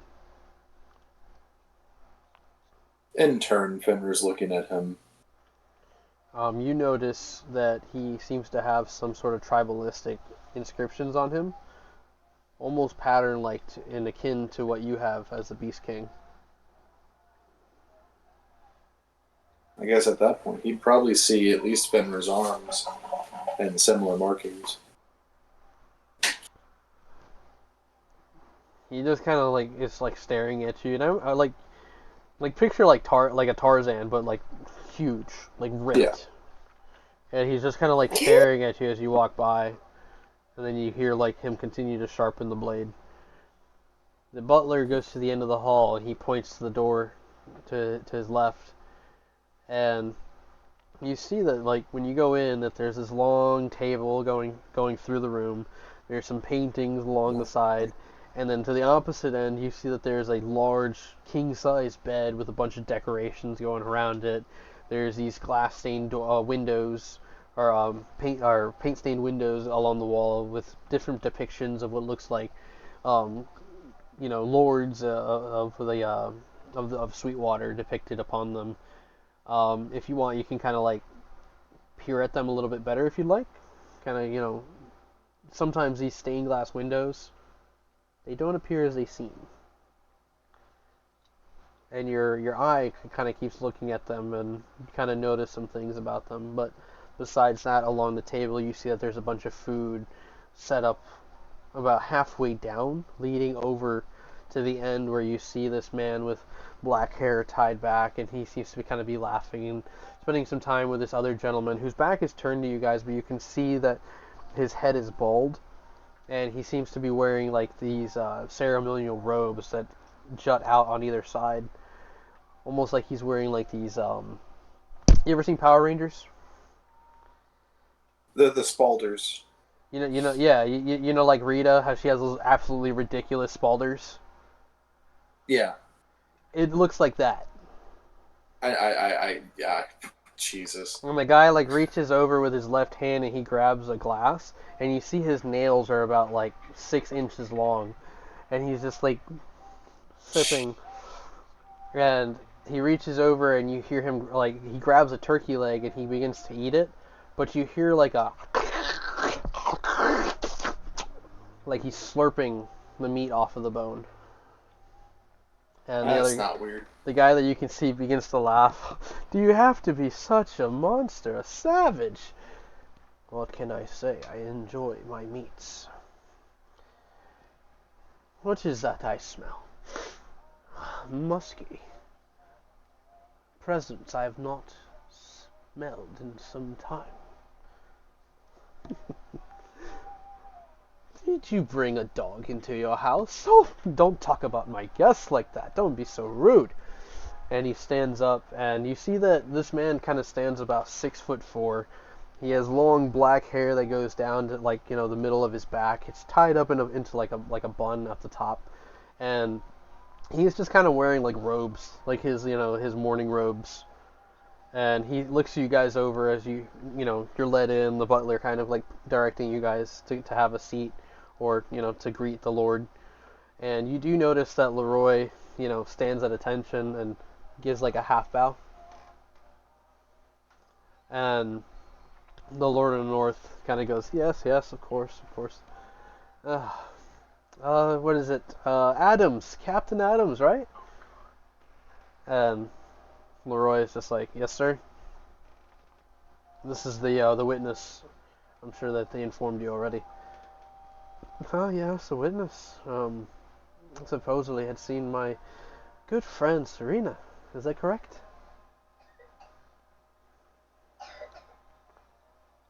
He Yeah,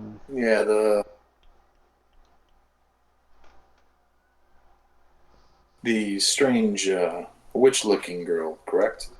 I assume so. Never really got too close to her. Well, that's quite the description. I guess that is pretty accurate.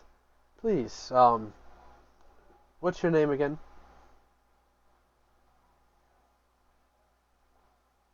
Good. I didn't get your name. What was it?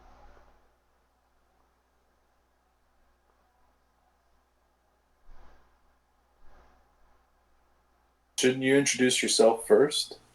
Oh, I didn't think I needed the introduction. The house, the guards, the knights, the luxurious spread. All I know you is Lord of the North, but I don't think your first name's Lord and your last name's North.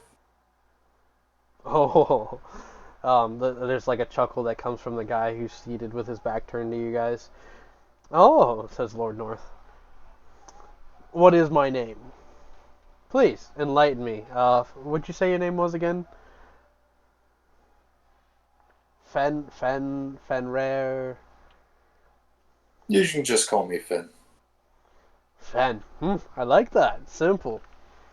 Have a seat. Have a seat, Ben. Tell me more about my witch friend and where she might have ended up. Well, I handed him some evidence to come here and inform you about something, and I assume you felt the ground trembling a minute ago, The man with the long and time before nails, that. he like reaches in with like his nails into a glass of olives, plucks it and eats it. Yes, some sort of monster, you said. And he turns to look at you, and you finally get a good look at him. He's a man with old eyes, and he has this long, like, mustache that runs down and mixes with his beard. And he's just kind of looking you over. And he looks like a man who's like seen a lot of years of time. Unlike the Lord of the North, who seems very young and agile and full of like this energy, this one seems very like tempered. That's the right term. Huh. An old monster, you say? You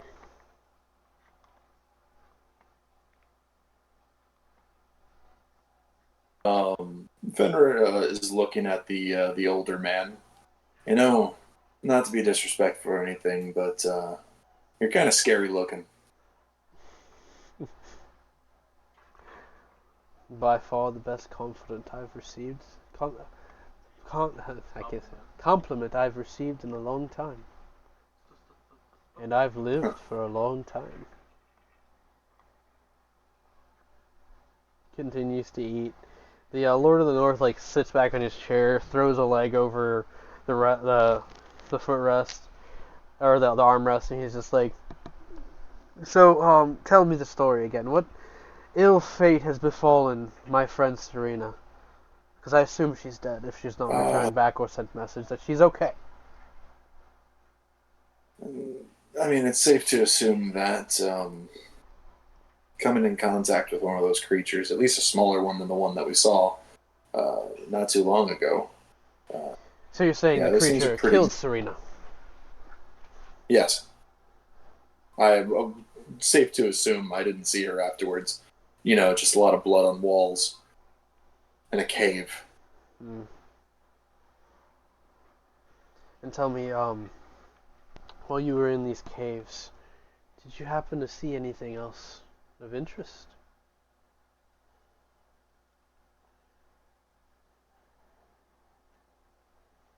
Not very many people just end up in those caves. Well, we were trying to find a safe passage through some tunnels from some swamp area we were trying to go through, and well, we found a tunnel and Oh, came that out on this northern side. piece of land is dreadful, isn't it? Absolutely disgusting. We're falling with that Yeah, horses. eternal mist. Did you say horses get swallowed in it? No, What no, did, no. what did you say? Horses with hands. Oh, horses with hands. You cut out, and I thought you were referencing Neverending Story for a second. No, the only thing I remember was we found out one of our horses, taking our wagons and stuff, was a skinwalker, and that thing grew hands out of its hooves and screeched and crawled at us, and I proceeded to throw a very big rock at it. Yeah, a lot has happened since you left Mountainslide, hasn't it? There was the town of Desperada, the beings that walked that land. You just narrowly missed it.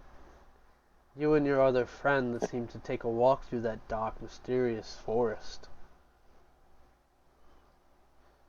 Yes, Fenrir's just like Fenrir's kind of like sitting there, and he seems unfazed about the comments. I kind of had an idea with your weird little birds. Oh, those are just some of my favorite toys. You see, the best thing about being who I am are the friends that helped me get here along the way. And I think we've pissed off quite a few of them. Demons, right?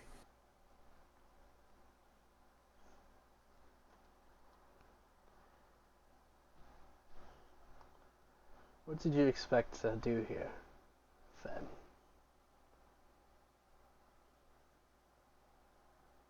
Remember a few faces.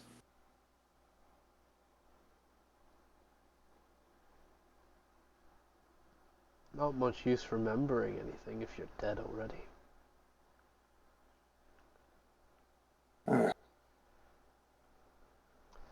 You're going to come to my home, spin a story about one of my closest friends, that witch that you insulted, frankly.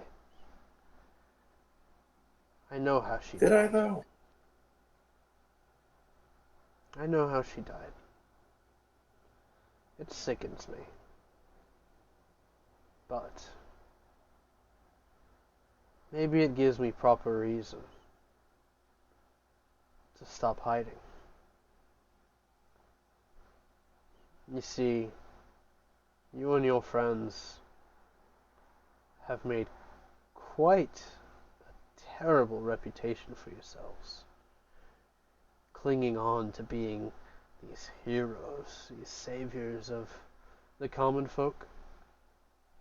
Even now, those people out there, those rebels,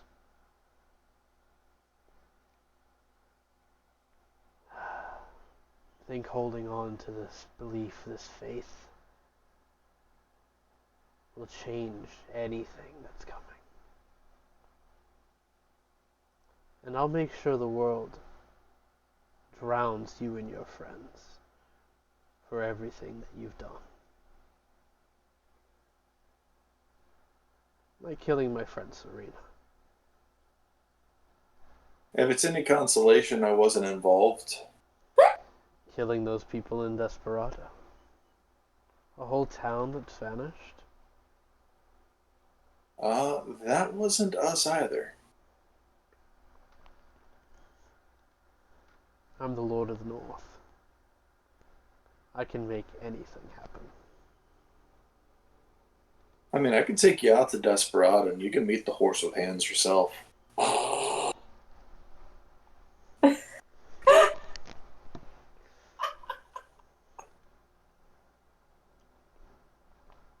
You know, nice. You can't even have a serious face. I'm sorry. Nice little walk. Get to know each other. Learn your real name. Have tea with the horse with hands. What is your obsession with my name? Manners? I've met lords before, ones with better manners at this point. Well, I chose not to make a commotion. I politely walked in through your front door, politely sat down in front of you, and I haven't done anything too disrespectful. you've Merely interrupted stated a fact. You've interrupted my morning. Oh. See, Lord East and I were about to just enjoy our breakfast and then go cook a couple of rebels. Oh, Lord East. So, Lord of the North and Lord of the East.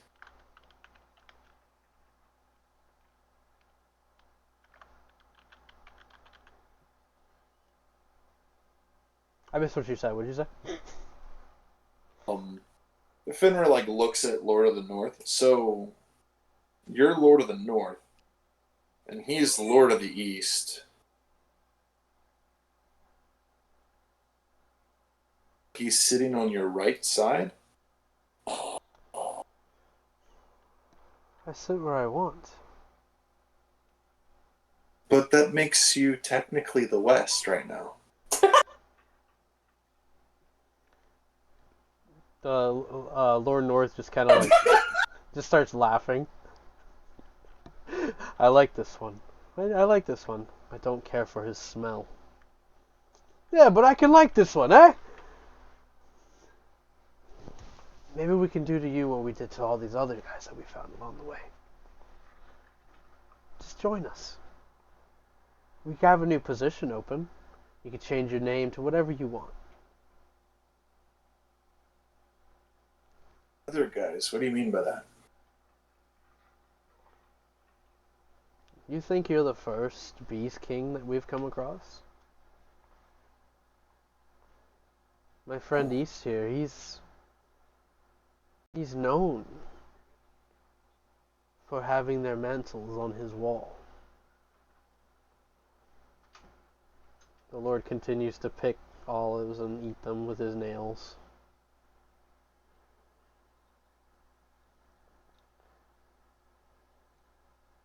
You see, Fen, this is just a small part of the world that you know. And if you think there's anything worth saving, you haven't been paying attention. It is ours. It is promised to be ours. See, You can either choose to be a part of it, or you can burn with all the others. the thing is, stories I grew up with of great behemoth, creature born from man, colossal beast, great strength, great power. The story that I grew up with from a long time ago was that he did not survive to live to see a new world get created. What he did do was create a pathway so that the world could continue. The world will continue. In our If you call it age. that. Yeah. He allowed it for everybody. Even being a monster, he was able to save a few people.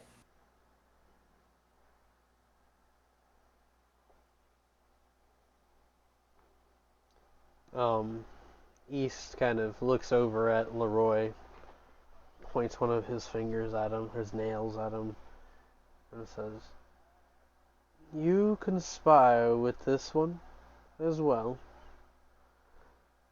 And Leroy looks over at you, looks back at the lords and says, "We've allowed you to be here long enough.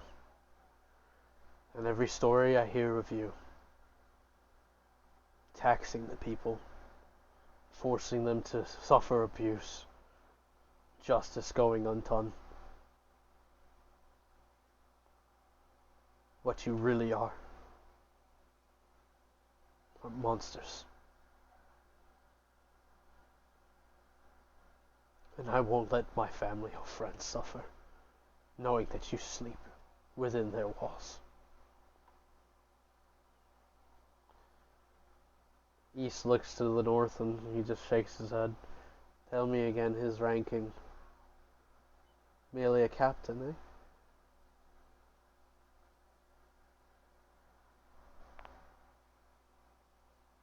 North, looking at you, Fen, just says, "So what now?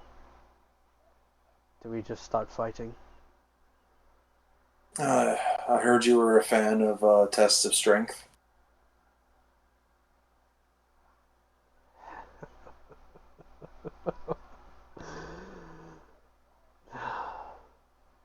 He grabs the corner of his table, flings it off to his right, slamming it against the wall and shattering anything in its path. And then he lunges forth and goes to grapple you. So I assume we'll do a contested here. Yeah, I'm gonna also counter with a rage.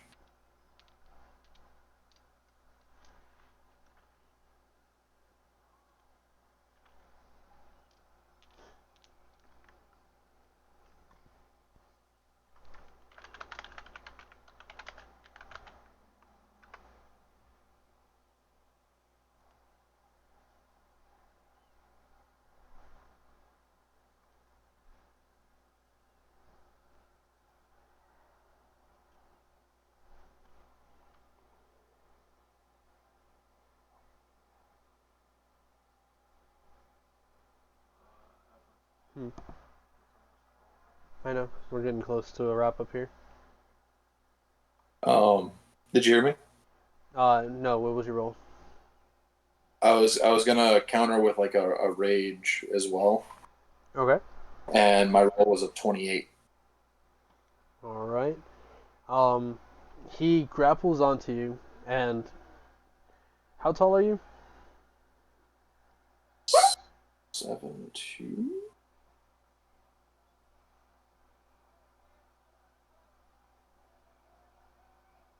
6'11".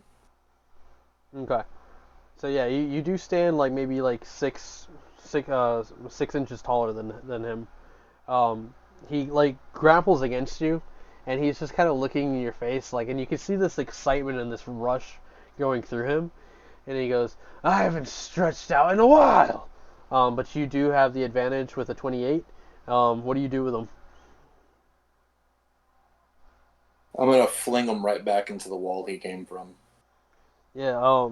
You fling him, and having thrown the table against the wall already cracked it, but you send him straight through it, and you hear as he hits the ground outside. The Lord East continues to kind of like lean down, picks up some of the olives on the floor, eats one, looks at you. Well, now you've done it. And outside, like Leroy, like next to you, kind of like just bewildered by what just happened. He's like, "It happened so quickly. Holy shit!"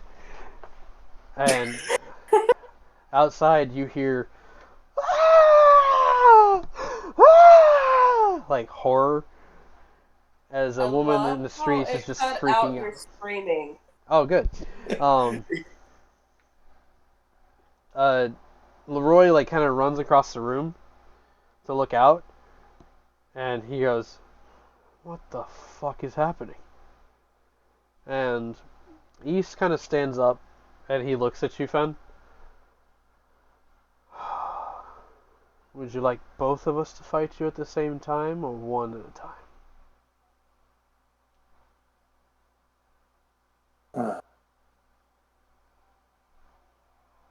Seeing that you're being sportsmanlike, I'd rather have the one at a time. I feel like two of you would be a little overwhelming. He walks over to the window. I've been getting bored. Seems like a good day as any. Do you go check and see what Leroy's looking at? Yeah. You peer down and you see Lord North on the ground. He looks like he's got like blood and contusions across his body. And he begins to kind of shift and crack and break, and his skin begins to bubble underneath. We cut over to the farm where the group begins to witness a storm cloud gathering above Sweetwater. And it begins to kind of swirl, and rain begins to fall and pour over the land itself. There's a rumbling within the earth as what you guys assume to be that creature is moving again. Ripples go across the lake. Hugh, you're kind of putting the finishing touches on your hammer. Again, everything happening around you.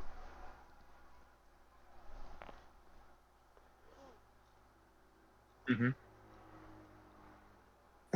There's a lightning strike off in the distance above the town of Sweetwater. The people all cowering in fear. The chaos continuing as soldiers are fighting the rebellion of men and women who have decided they've had enough of the lords and their tyrannical rule over them. And down at the base of the mansion, you witness as this humanoid form rips apart, and the skin drops to the ground around it, and wings sprout from his back, and he begins to grow into a massive creature. And Fen, you realize that he's turning into an adult red dragon, that lifts himself up off the ground and stands against the wall, turns his head back towards the town, opens his mouth, and you see a vortex of fire beginning to build in its mouth. And as lightning begins to light the sky, we cut to Zoe.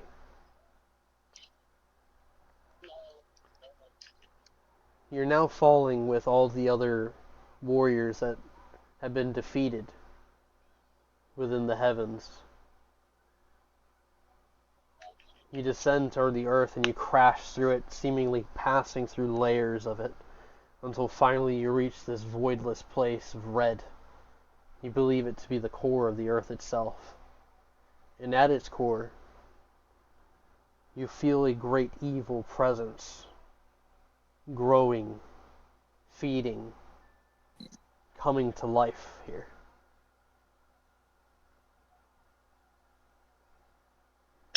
But amongst all the fallen and the many that began to spawn off them and create this new layer of hell, you see amongst a bunch of burning and broken buildings that there is what seems to be a child.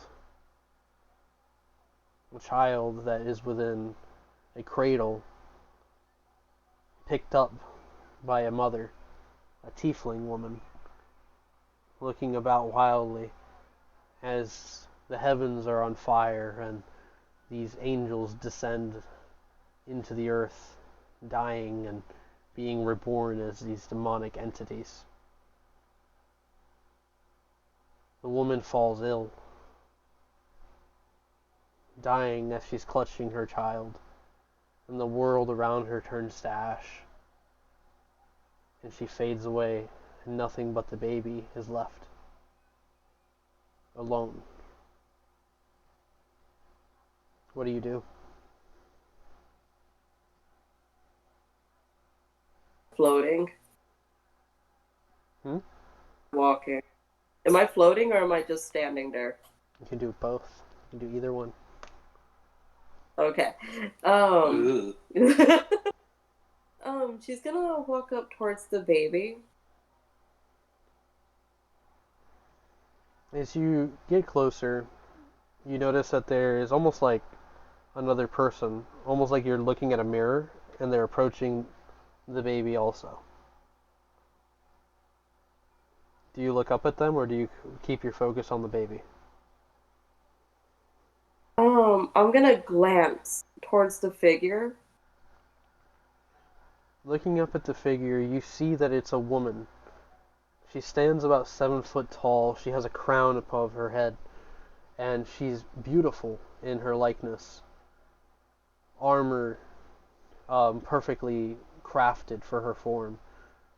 No weapons in sight, but she puts a whip at her side, and she reaches down and clutches the child in one hand and raises it and cradles it. She looks it over, looking out across the land, then back, and she says, "You will be mine,